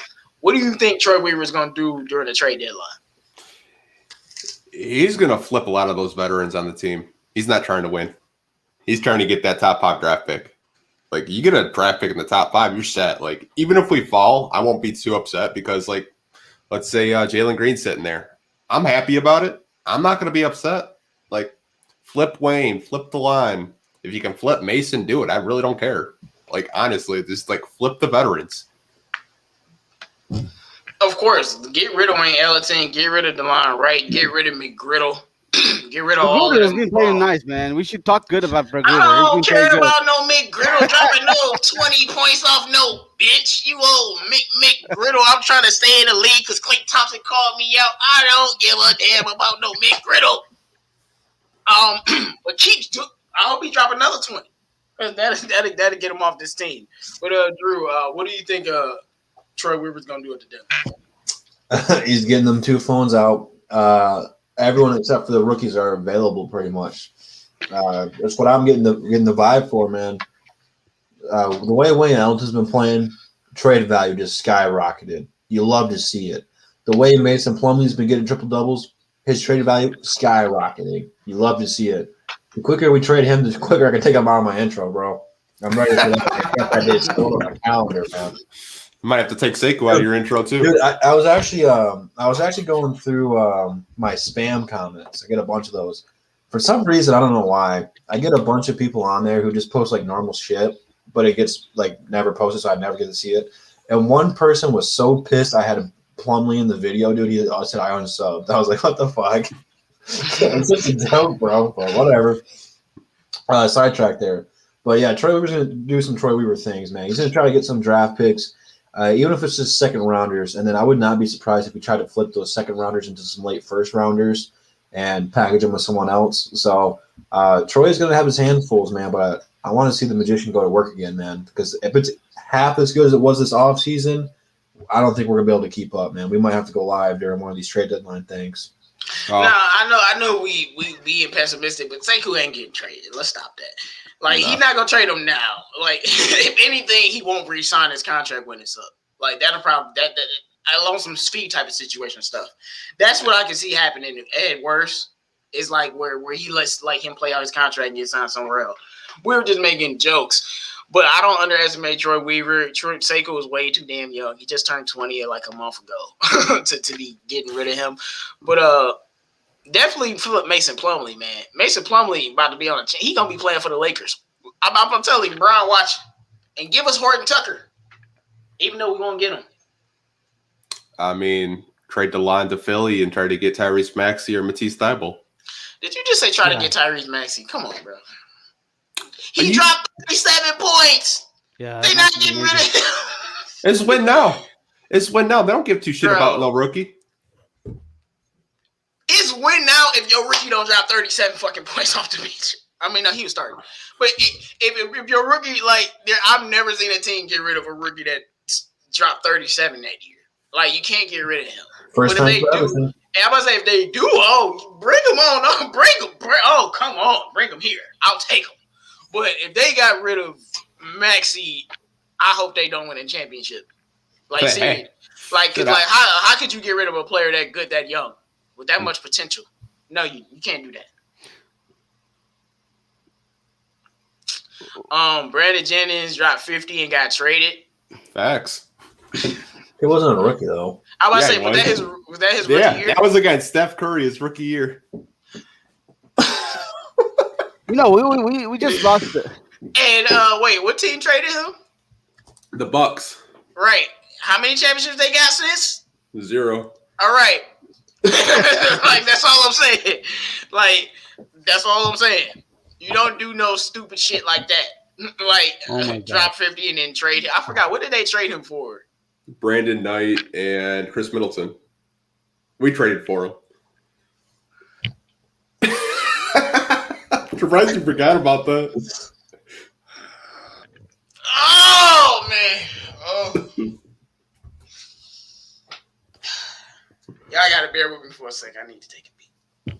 I mean, if you think about it, it worked out for Milwaukee. Oh. He had to turn his camera off. Oh, you completely forgot about that trade. I didn't. I'm still pissed off. Gosh, bro. Oh, like, I am, like, disgusted, bro. Like, I forgot we did that. Oh, my gosh, man. Oh. Well, now that I recovered from that hurt and that pain, let's get back to the show, y'all. What do I think Troy Weaver's going to do at the trade deadline? I think he's going to surprise some people, and I don't know how. He's going to do something that we don't know is going to happen, and that's the only thing I can predict. But Wayne Ellington is definitely gone. He's gone for sure. He's played his way into a championship team. And I wouldn't mind Plumlee moving on, but like I said, we need Plumlee because we really don't have another center. We don't have another center besides Plumlee and Stewart. I know Okafor is there, but come on. We don't have another center, like I said. So that's just how I feel about that. Which player you would like to trade for, JMO? I mean, I really don't think we can get anybody that good, but Bobo. Sometimes you said Mo Bamba. I'll trade Bobo. Definitely for Bobo. Definitely, I would trade for Mo Bamba too. That definitely could work. If you get Bobo, we're gonna get Mobley maybe. Mobley is just as good as he's the same kind of player. Well, yeah, but if you get Bobo, you're probably not gonna get Mobley. But obviously, he's not even gonna stay on the court. He can't really absorb contact. Bobo. So Bamba is different, Mo. You know what I would love to get? I would love the Pistons to trade everything we got. I mean, we're not going to say that. No, I'm going to rephrase what I said. I would love the Pistons to trade for this guy, Jared Allen. Man, I would love Jared Allen on this team. Imagine if we get a guy like him. He ain't going anywhere, man. I know, but he's Jared Allen. Yeah, but he's due for a contract. We can either max him. The Cavs are about to pay him a contract. You got a better chance of Andre Drummond walking through the doors. Yeah, but I want that guy. I want that player because he's the player that he's still young. He fit our timeline. 23-year-old. He's just 22-year-old. I think he's 22-year-old. I mean, look how low they got him for, though. I mean, Brooklyn literally sold their core, Karis LeVert and Jared Allen, for absolutely nothing. James Harden. Yeah, but look at the Cavs had to give up, though. They didn't have to give up anything for Jared Allen. No, I don't know why they traded Jared Allen at all. I'm like, why would you trade it was dumb. But that's they got the guy I would really pay in the offseason if we have the Pistons GM. He fits our timeline. We need a center. He'd be like upgrade over Isaiah Stewart at the starting center. Isaiah Stewart would be coming off the bench, and I think they both really fit well. I mean, I liked him. Okay. He said, "What happened to the J Mono? Go get Lonzo Ball." I want Lonzo, but the way he's shooting, the Pelicans are not going to trade him. He's going to Chicago. Yeah, he's definitely going to Chicago. After this season, though, Pelicans are not going to trade him. He's shooting the fucking lights out. He's averaging 15. Like, they're not trading him. But after this year, he will be a Chicago Bull, and I hate it because I don't like the Chicago Bulls. They're our enemy. Question: would you trade Demboya from Obama? No. I'm not trading Sekou unless it's for an all-star caliber guy that's really special. Like, seriously, you got to get me something. Pistons will go get Cater, Jalen Green. I really like Jalen Green. I do like Kuminga too. But I'm impressed with Jalen Green and Kuminga because they're only 18 years old, coming straight out of high school, playing in the G League against grown men. Of course, there's some other young players in that league. And they've been playing well and being very successful. But Jalen Green is still very raw. Like, I noticed a lot of his problems, a lot of his deficiencies. Even sometimes he can't score on certain people in certain ways. Sometimes he gets bullied a little bit. He's a rookie. He just came from fucking high school. Like, he's like, this is crazy for him. So he has things to work on. So I see his raw, how raw he is. But I also see his raw talent, too. Like, the guy can put the ball in the basket. And he does have a nice little, some vision on him. So, if it's not Cade, I definitely think that can happen. But, yeah, go ahead. Well, I just thought of a young center we could trade for. Who? Daniel Toro from the Clippers. He's a second-round pick, right? Daniel Toro. They don't use him at all. Well, which team he's on right now? He's on the Clippers. I didn't even know he was on their team. Yeah. I mean, you could flip Wayne Ellington for him easily. Yeah, but you do want to get. He's only 6'8", though. Well, would you want to get Oturo or Capengele? I get Capengele. I'm put like this: if I want a center, I need some height. You know what I'm saying? Especially if I'm getting rid of Mason Plumlee. He's a good shot blocker, though. That's another thing. He is a good shot blocker. I mean, I don't think we need like an oversized center like Plumlee kind of player who can really block and shot block. I mean, if you ask me, like, I would like to take maybe a guy like I like Jared Allen. If there's not available, we want to go with a guy maybe like I don't know. You name me who's available. Harry Giles, he's not even that good this year. Mo Bamba, I don't know if the Mo Bamba to me is the only one that's really viable. he might not be as good. He's injury prone, I heard. Mo Bamba is injury prone, but a healthy Mo Bamba is a very solid center. He can protect the rim. He's athletic, and he has a nice little offensive game that's very underrated. And he's not as bad as a free throw shooter as some centers. I can definitely take Mo Bamba. Yeah, I mean, Otoro blocked 2.5 shots at Minnesota last year, and he plays 4 minutes a game. Like the Clippers, they would probably flip him for nothing, honestly. Yeah, and if Toro, I'll tell you something. Toro blocked 2.5 shots in college. 2 stats that translate to college: rebounding and blocks. So get him here, man. So he's a guy that Troy Weaver was watching in the pre-draft, and I think also we were watching Emmanuel Quickley. Emmanuel Quickley is one of the best players right now in the NBA, the drafted players in the NBA this year. So this guy is very good. I saw a Knick fan. Now this is funny, right? Oh boy, they think this guy was verified on Twitter. He writes for the Knicks. He said Emmanuel Quickley is the next Chris Paul. No, he's not. I was like, man, he's like CJ McCollum maybe or Lou Williams. That's it. Emmanuel Quickley is a shooting point guard. That's what he is. Shooting, score. Like he's a very amazing shooter. But Chris Paul, you better off comparing LaMelo to Chris Paul than somebody like that. Like no. Yeah, so Oturo is good, but I don't know if we can get like a better. He might be the player. He's undersized too. I mean, for the value though, Bravo. I mean, you could basically get him for absolutely nothing. How do you know? You can get him for like Wayne Ellington? You probably could. You honestly could. You probably could, but the Clippers don't really need shooting though. They're one of the best shooting teams in the league. They want a point guard. I got DeLon Wright on speed dial for him. Absolutely. But I think Kawhi would be like, hell no. Kawhi would be like, I want a damn DeLon Wright. I think Kawhi wouldn't sign off on it, but I mean, I would love to trade him, of course. I mean, Kawhi's playing with Reggie Jackson. DeLon Wright would be an upgrade. No, he wouldn't. Reggie Jackson is better than DeLon Wright, and Reggie Jackson's been playing better than DeLon Wright, especially for the Clippers. I'd have to disagree there. I think DeLon's better. DeLon Wright is not better than Reggie Jackson. You're tripping. All right. Well, I think you cannot compare the two IQ players. This DeLon Wright is a very high IQ. JMO is Reggie is not a good IQ player. DeLon Wright can't run pick and roll basketball, but he got a high IQ. He's got a high IQ. Look at him. He can't run pick and roll basketball. Yeah, but he doesn't turn it over. He doesn't. Is that on him? No, that's on him. He's never been able to roll. He's never been able to run pick and roll basketball. He's not better than Reggie Jackson. Yeah, come on, man. Y'all tripping. The hell is going on right now? I think DeLon Wright is better than Reggie Jackson. Well, Reggie Jackson tripping, dog. When he came in, maybe Reggie Jackson obviously was a better player, but he's not as good right now. Definitely, Reggie Jackson is better than him right now.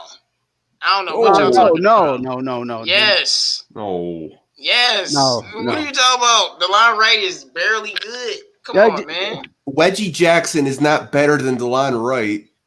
Yes, he is. You have not been watching the Clippers. Reggie Jackson has been going fucking crazy for the Clippers. Reggie Jackson cannot even defend like DeLon Wright. DeLon Wright can't score the ball. He can't run pick and roll basketball. He's not a good playmaker. He's not a good scorer. DeLon Wright is just a dude that defend and run around. They're different. I mean, you cannot compare pick and roll. That's a point guard, man. If you can't run pick and roll basketball, you ain't a point guard. Straight up. Like you a shooting guard.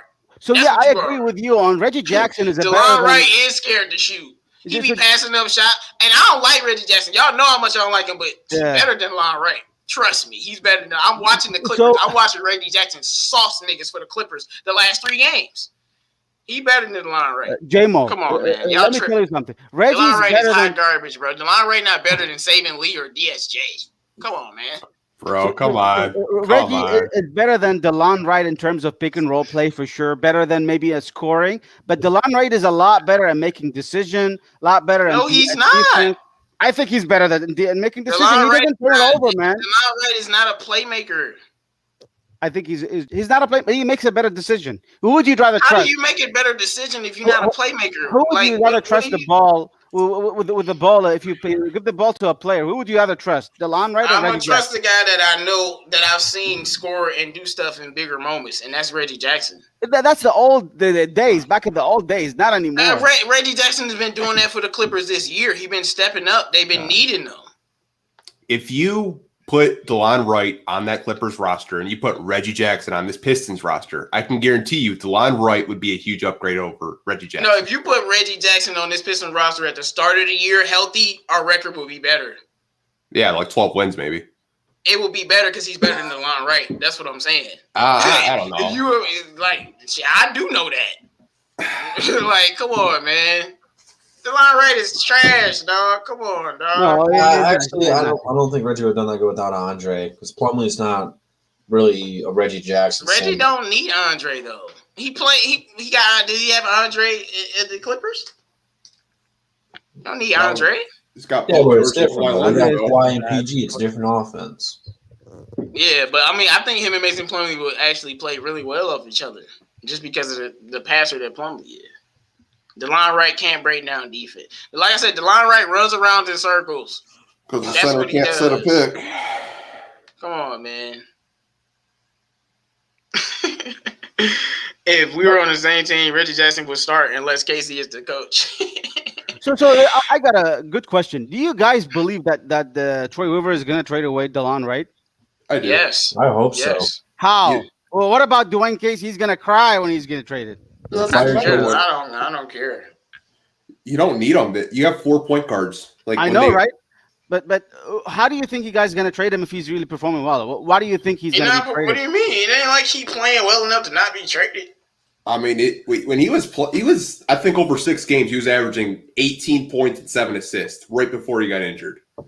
I mean, he was balling, and I was like, Philly wanted him, contenders wanted him. I was like, yeah, this sell high on him right now because he's going to come back down to reality.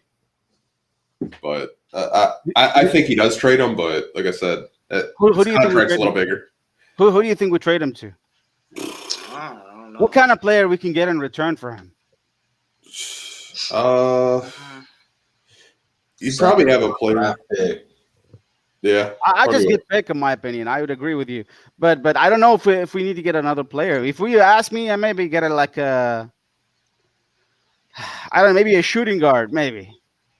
Actually, what's going on with the Okafor? Is Okafor, Yeah, he had surgery. is he going to be out for the rest of the year? How long is he going to be out for? 6 to 8 weeks. So that was 2 weeks ago. So he should be back pretty soon.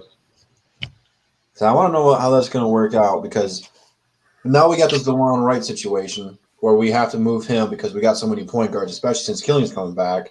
And now we got Bumley and Beef Stew playing really well.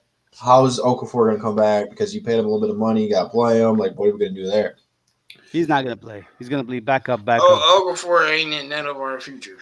I know. That's why I was going to see if he was going to be able to trade deadline, but if he's hurt, no one's going to trade for him. I was going to say keep him on the roster for that conspiracy I theory. Say Okafor is not getting traded. Yeah, Okafor is gonna be on the team. Exactly. Pistons talk. Yeah, conspiracy theory. Yeah, Drew. Okafor ain't going nowhere. It's an events minimum. Okafor this year. Okafor is just as safe as Saddiq Bey and Isaiah Stewart because we need Okafor to get that first pick. Yep.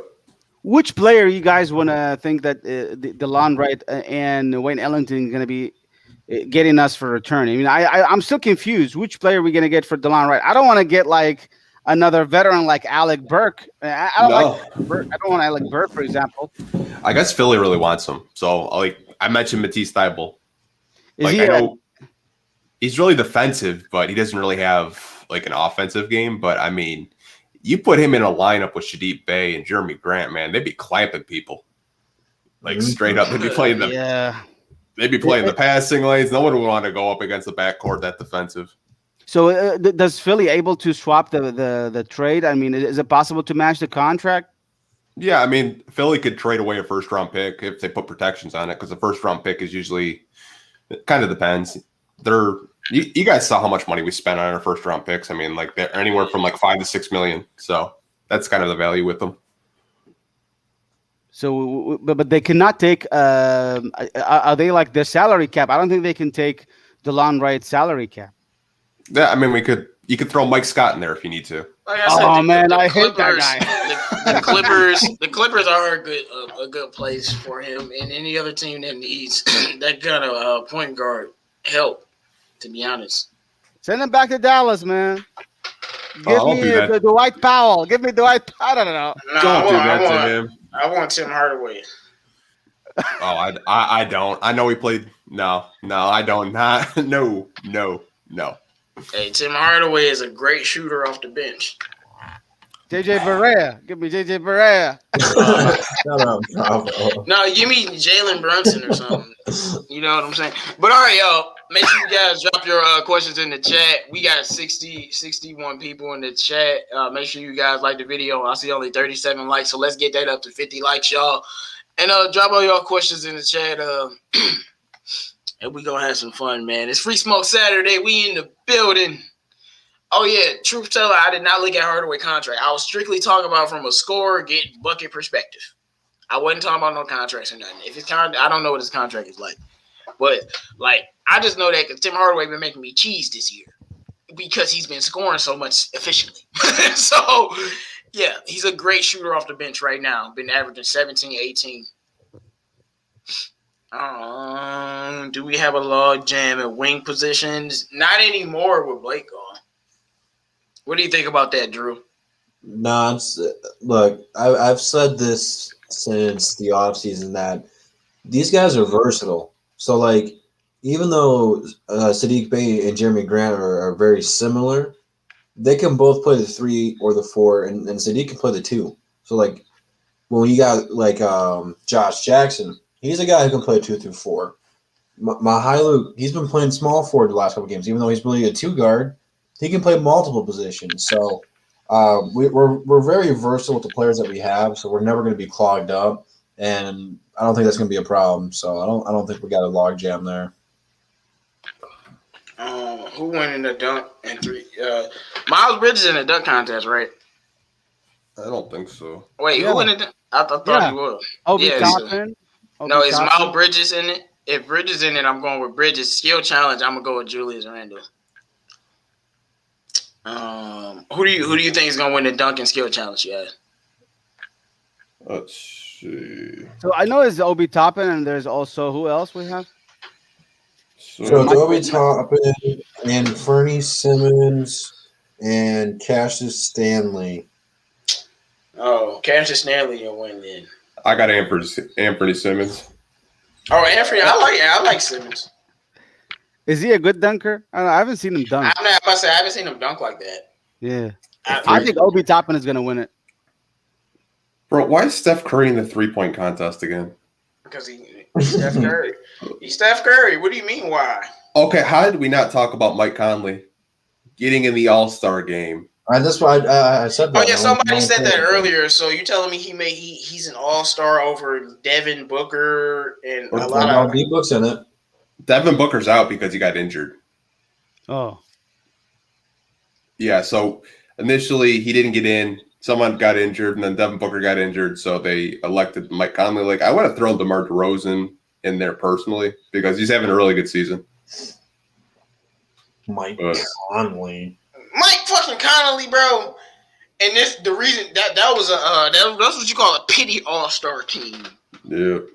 Because Mike Conley has never made one before, and people are always, Mike Conley is so underrated. He's so underrated. He's so underrated. He's never been an all-star before. Kind of like if you would have made Drew Holiday an all-star if he had a great season. So that's what it was. Utah's the 1 seed because of D. Mitch, because of Bogey Bogdanovich, and that team. But I feel he's bad getting for rewarded. KD drives a D-Book. Now he's going to got Mike Conley on his team. Feel bad for KD, bro. Right, Connolly over Donovan Mitchell. Like, what the fuck? Yeah. Donovan Mitchell was not an all-star, but Mike Connolly was. How the hell does that make sense? It's so dumb. I mean, I hate it so much so far. You know, they need to come up with a different way of making an all-star, not just by the coaches and the team win percentage. They need to fix it, really. You know what they should do? Just don't let fans vote anymore for all-star games. Yeah. Just let the players pick. Because I don't want to see 500,000 Yeah, votes but for the Alex fan- Caruso. No, but the fan votes is not what's getting these players in. It's the coaches' votes. The coaches' votes is getting Mike Conley and like the fan vote really don't really mean much. Actually, it's when the coaches and the media vote. Oh, That's what actually means the most. They got to change the fan vote. I mean, like, No, goes over. It's like, so what I think they should fix is not the vote itself, not the voting coaches vote or the fans vote. They need to fix the winning team percentage. You don't have to be a winning team in order to be a first round. What am I trying to say? You don't have to be an all-star player on a winning team. You can be an all-star on a losing team. You don't have to be... So Donovan Mitchell made the all-star team too? I thought that he wasn't an all-star. Well, he wasn't. I guess that's good then. I'll leave them alone. Conley definitely all-star over De'Aaron Fox. Like, no, he being rewarded for being on a winning team, man. Yeah, so that's the point. You should not be using that winning reward. D Fox is a way better than Mike Conley. There's no comparison. The Mike Conley should have been all-star when he was in Memphis, not here. Yeah. They snubbed him when he was in Memphis, and they gave it to him this late. Come on, get the hell out of here. It's a pity vote, honestly. No, it's 100% a pity vote because he's never been an all-star. I've already said that. Galladay got signed. Hold up, y'all. I gotta go check. Kenny Galladay got signed. I don't got anything for me in Rappaport. I don't know. Let's see. Let me type in his name. This either a hot take or not. Kenny Galladay, did he get signed? I don't know. But anyway, I don't like that little pity signing. But it is what it is, man. There's a lot of more people, deserving. And I still don't know how Sabonis wasn't an all-star this year. Yeah, he didn't get signed. Okay. He's just screwing with you. Yeah, they capping. Did Ja Morant make the all-star team? No. All right, y'all. If y'all got any more questions, we're gonna wrap up the show. Make sure you drop your questions, and if you have any other topics you want to discuss, we can discuss them, man. I got a topic, a hot topic, but you guys don't like it. Go for it. Rodney Magruder. How do you guys feel about his performance in the last two games? I don't care. I'm not going to digify that answer. It's not a hot topic. It's not a hot topic at all. I'm just kidding. But he's not a bad player by any means. No. He can shoot it. He's very efficient. I think he can be a tradable piece. I don't know which team would like him. Let's see. Yeah, I'm not giving up a first-round pick for DiVincenzo, Detroit Ghosts, but I'll give up the line right. And Milwaukee ain't giving up DiVincenzo for the Why not? I think they'd get DeLon Wright and they get Ellington for DiVincenzo. DiVincenzo. He's not that good. Man. DiVincenzo. I don't know. I like DiVincenzo. He's not that good, really. He should be in Sacramento, but they got screwed on that. Yeah, I don't know. I like DiVincenzo. How about let's talk about the biggest topic of the day. We haven't talked about it. Jeremy Grant trade rumor to the Boston Celtics. Talk about it, please. That's not a topic because it's not going to happen. What do you guys think about it if it happens? I think Boston is desperate as hell to want Jeremy Grant. They must be in a lot of trouble. That's what I think. Because you can't get Jeremy Grant. Jeremy Grant isn't on the table, according to Troy Weaver. And honestly, I'm not trading him Jeremy Grant unless I'm getting Jaylen Brown. If it's a trade, what would you take from the Boston Celtics? Like I said, I need Jaylen Brown. Exactly what Brian Scalabrine said. 3 first-round picks. And, just give me your picks. You give me three first-round picks, I might consider it. I need a player. I need like Robert Williams or Grant Williams. I need one of them. No. Give me 10 first-round picks and slap Danny Ainge in the face, too. Make it in the contract. I hate the Celtics, so I don't even want to help them win a championship, to be honest with you. I wouldn't do it to Jeremy Grant, though. Like, his main reasoning. Yeah, he don't deserve that. He don't deserve that. No. Like playing for a black GM and a black coach, then playing for a white GM and a white coach. Like that would be such a slap in the face. Hey, that's the main reason why he came here. Right, Jeremy Grant, like, hey, I need to get back in touch with my black brothers and my black heritage. I'm gonna go mess with old guy Dwayne Casey. And then they're like, yeah, we gonna send you over to Boston, one of the most racist cities in the history of America. Have fun there, Jeremy. Even though they're not like that now to the basketball players. but like that would be like some Toronto Raptors, Blake Griffin, Clippers level stuff. Like that would be terrible. But if you give me a top 10 pick by Jeremy, yeah. So if you give me like a top, if you give me a top 10 pick, like a couple of lottery picks, I'd take it, maybe. Yeah, I might be asking for too much. It's messed up. It's messed up as it is. If you give me if you give me some top picks, I have to go for it. But yeah, that's the point. The 3 first-round pick is not going to do it. Maybe 3 future, like a 28, 29, maybe 30, 2020, 2030. That will be like the Boston will be a trash team by that year. And maybe 2030, 20, man, no, man, I want 2026 and 2025 type picks. No, but the Boston is still going to be good in 2025. So you take their latest pick so that you can screw them over. Here's a trade package. Piston Power came up with one. Hold on. Okay. What is it? So they have us trading Jeremy Grant and Wayne Ellington for Aaron Naismith, Romeo Langford, Grant Williams, Daniel Tice, Tristan Thompson, a 2021 first-round pick, a 2023 first-round pick, 2025 first-round pick, 2022 second-round pick, 24. Wow, that's like 7 picks. No, I would do that. I'll do that. And I'm gonna tell you why I'll do that. Because remember who I said I need Grant Williams. Now, if you give me Grant Williams, who else you said? Yeah, I'm gonna send it in the group so you can see it. Like I don't really care much for Tice or Tristan Thompson, but I love getting Grant Williams. I don't care much for Langford, but I'll take Langford. And I'll take those picks. It was a couple of players that Aaron Naismith. Aaron Naismith. That's the player. I was like, it was another player. Yeah, give me Aaron Naismith. Hell yeah, I want Aaron Naismith and Saddiq Bey. Are you kidding me, bro? Yeah. Are you kidding me, bro? Aaron Naismith and Saddiq Bey. Are you kidding me, bro? Like, yes. And Grant Williams, right? He said their whole team. Yeah, give me all that. For Jeremy Grant, Wayne Ellington, get rid of them boys, bro.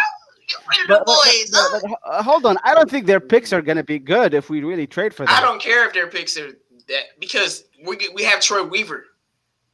We have Troy Weaver. We just got Saben Lee. We have Troy Weaver. Troy Weaver could get late first-round picks that are going to be good players.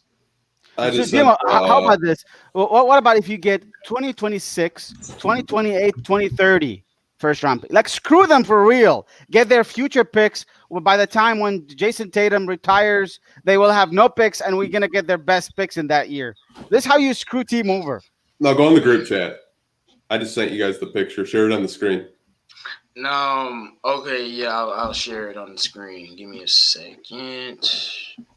Like, I remember Danny Green screwed the Brooklyn Nets over and over for multiple years just because of that trade for, what's his name? I forgot his name. The tall Russian guy. I forgot his name. I can't remember. That's the trade. Okay, yeah.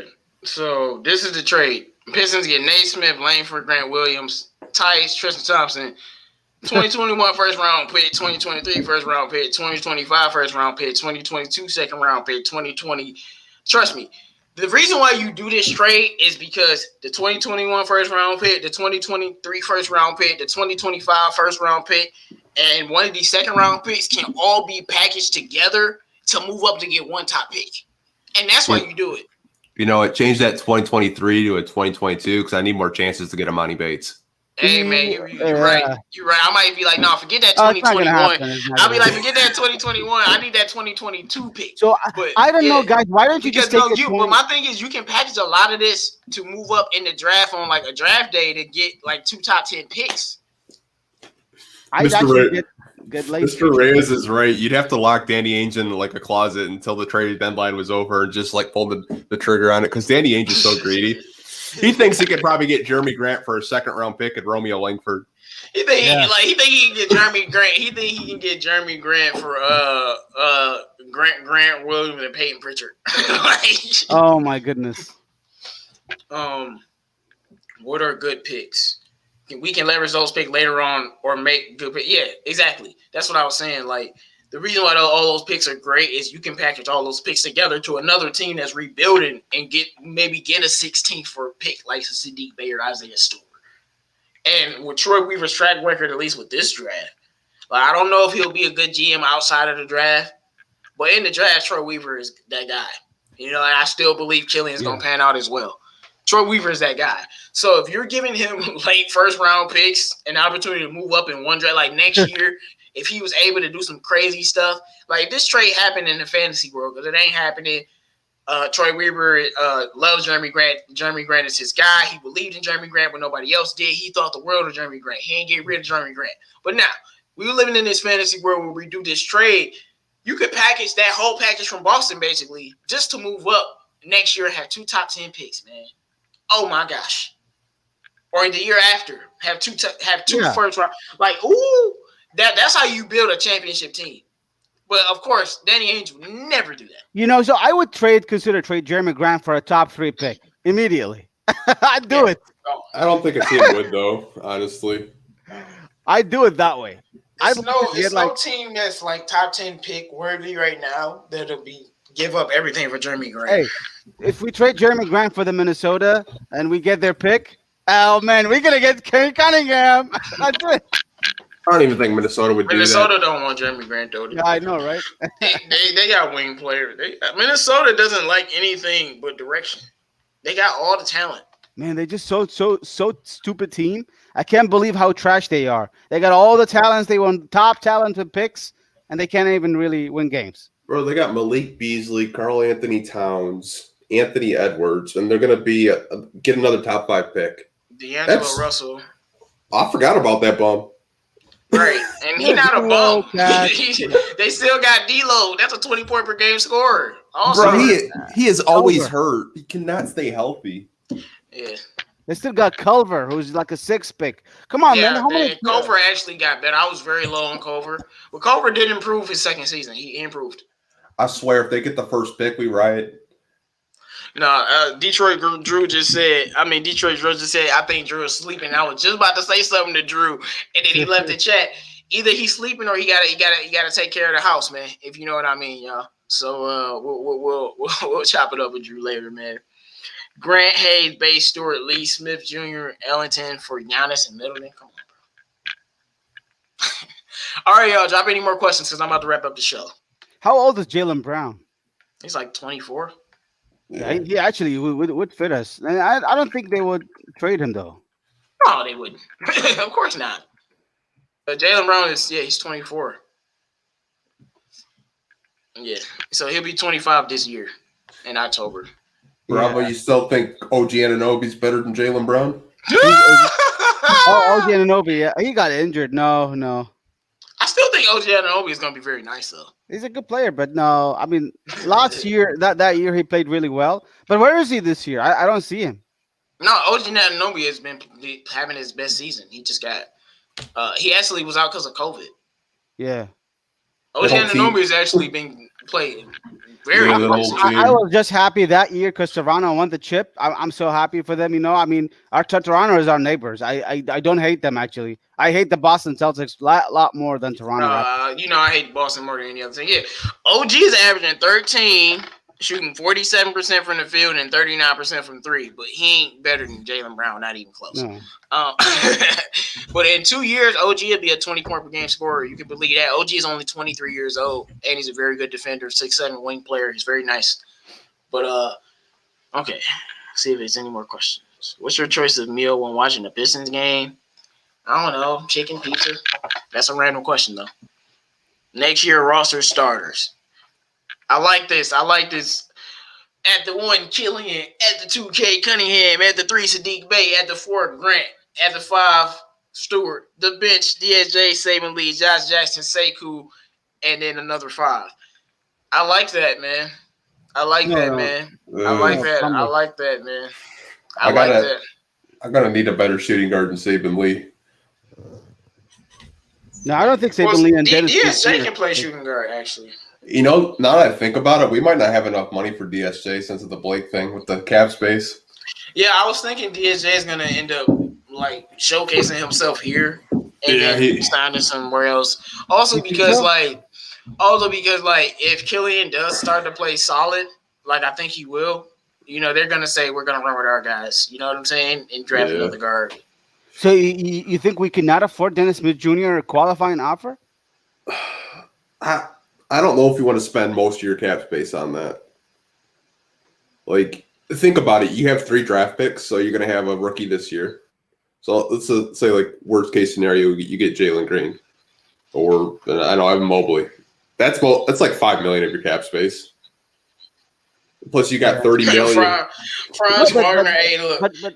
Hey, Nick, I'm a big Michigan fan, but Franz Wagner ain't a top 5 pick. He nice, though. Yeah, but hold on. Magruder is like we can have we can deny his contract next year, so it's a $5 million. Oh, let me look. Magruder is not a. We have a team option or something like an offer for him for next year. I believe. I'm not sure though. Don't quote me. I don't. His contract might not be guaranteed. He may. Yeah, it's not guaranteed. So if we reject his 5-year contract and we have Musa, or did we stretch out Musa? Musa's $2 million. We stretched him out. I don't think we stretched him out. So we can actually get $2 million back from Musa, $5 million back from Magruder. That's $7 million. We can get Dennis Smith Jr. there. And the only thing we got $10 million of Blake, $8 million of Blake contract. So, and we also got like $2 million cap space off the Dennis Smith Jr. trade from D Rose. So I think we do have cap space to sign Smith Jr. and what? Okay, so we actually do have to pay Musa because we waived and stretched him. Have to pay Dedman. Have to pay Zaire Smith. Have to pay Blake. So. That is no, but Bravo. I don't think Pistons Talk was saying we couldn't afford him. He was saying I don't think we want to spend all of our money on that because we only really have room for one MLE and like maybe a couple other cheap players, but like that's basically it. That's it. I don't think he's gonna cost a lot. Dennis Smith Jr. should not be costing a lot of money. He should not be costing more than $5-6 million, in my opinion, a year. Yeah.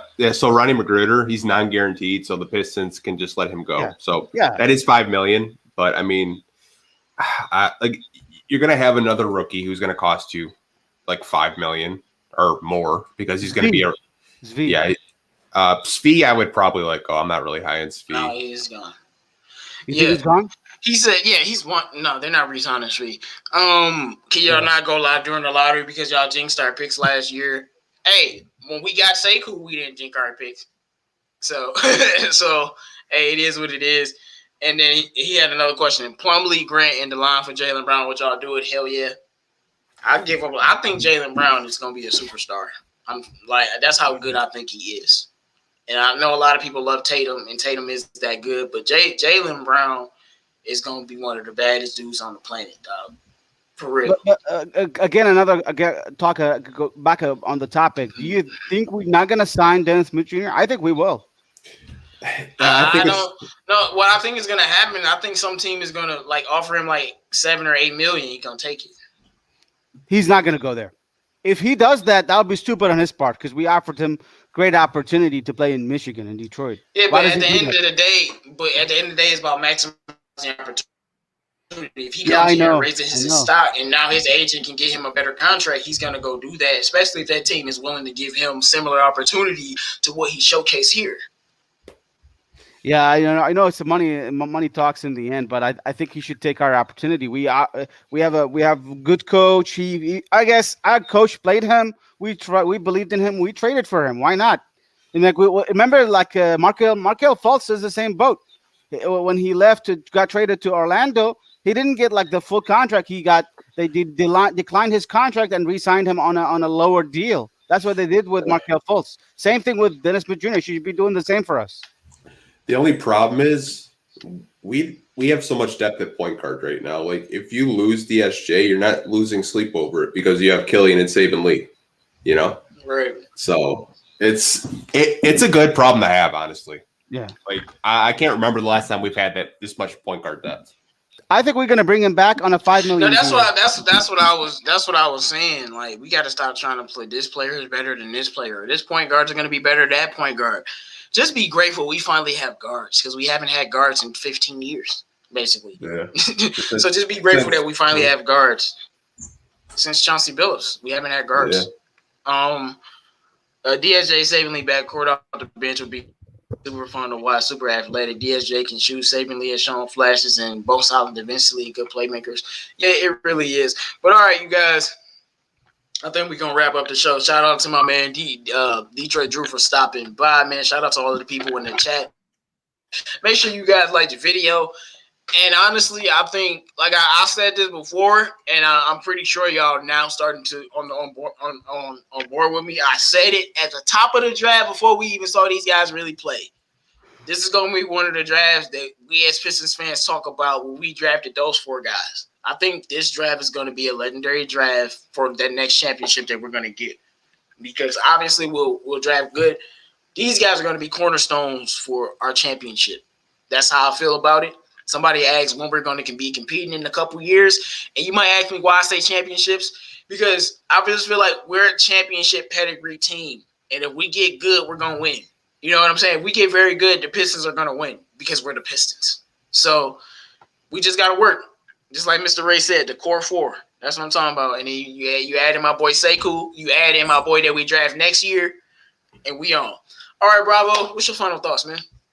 Good show. Let's get a break for the All-Star break and go for the rest of the season. Second half of the season, we play the first game against, I think, on Thursday or Wednesday against Charlotte.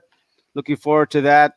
And we play Melo. Hey, the Melo ball. So looking forward to it. Let's go, Pistons. Good show. Hey, guys, thanks for watching us. And hit the like button if you got a couple of minutes of your time to hit the like button, please.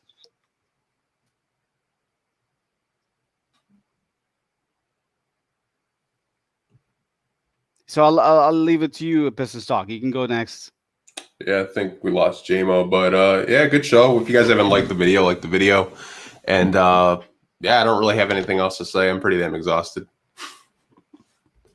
Yeah, so that's it, guys. Thanks for watching us. You can find us again. We'll do this show on a weekly basis usually. JMO looks like to have a connection issue right now, so let's see what he's saying in the chat. Okay, JMO is going to be back, so we'll see what he says. But shout out to everybody in here in the chat. Mr. Ray, Dominic Davis, Nick 12, the other Nick, Case Cracked, the Detroit Ghost. I'm going to just give a shout out to everyone in the chat. Devin99, of course. So thanks for watching us, guys. Yeah, we can't end the show. Yeah, JMO's here. Man, bro. If y'all see me on the news says crazy black man shoots up Comcast, it wasn't me. I don't understand how I'm paying all this money for this good ass internet and my shit keep no snap. Like, bro, Comcast, y'all gonna get an earful. I'm paying for this internet. It is disconnecting, bro. Bro, dog, man. Don't even get me started on Comcast. Bro. Gonna have me hot, man. Dang, man. But shout out to everybody in the chat, man. I'm not gonna do nothing to Comcast. Nobody. I don't care if they ain't worth it. They ain't even worth my time. But shout out to PD Sports, who's been putting out some great content. Make sure you guys subscribe to his channel if you haven't already. Technology definitely always fails you at the worst time. Now, did you give your final thoughts, Pistons Talk? Yeah, me and Bravo did. Okay. Can Jaylen Brown in Detroit do what Harden did in Houston? Hell yeah, but he'll win chips. I think Jaylen Brown's that good, bro. I think eventually he's gonna be traded away from Jason Tatum and to be his own guy. But that's another conversation for another day. And who cares? I hate the Celtics. But shout out to all of the people in the chat. Pistons are moving in the right direction, and it does feel good. We out.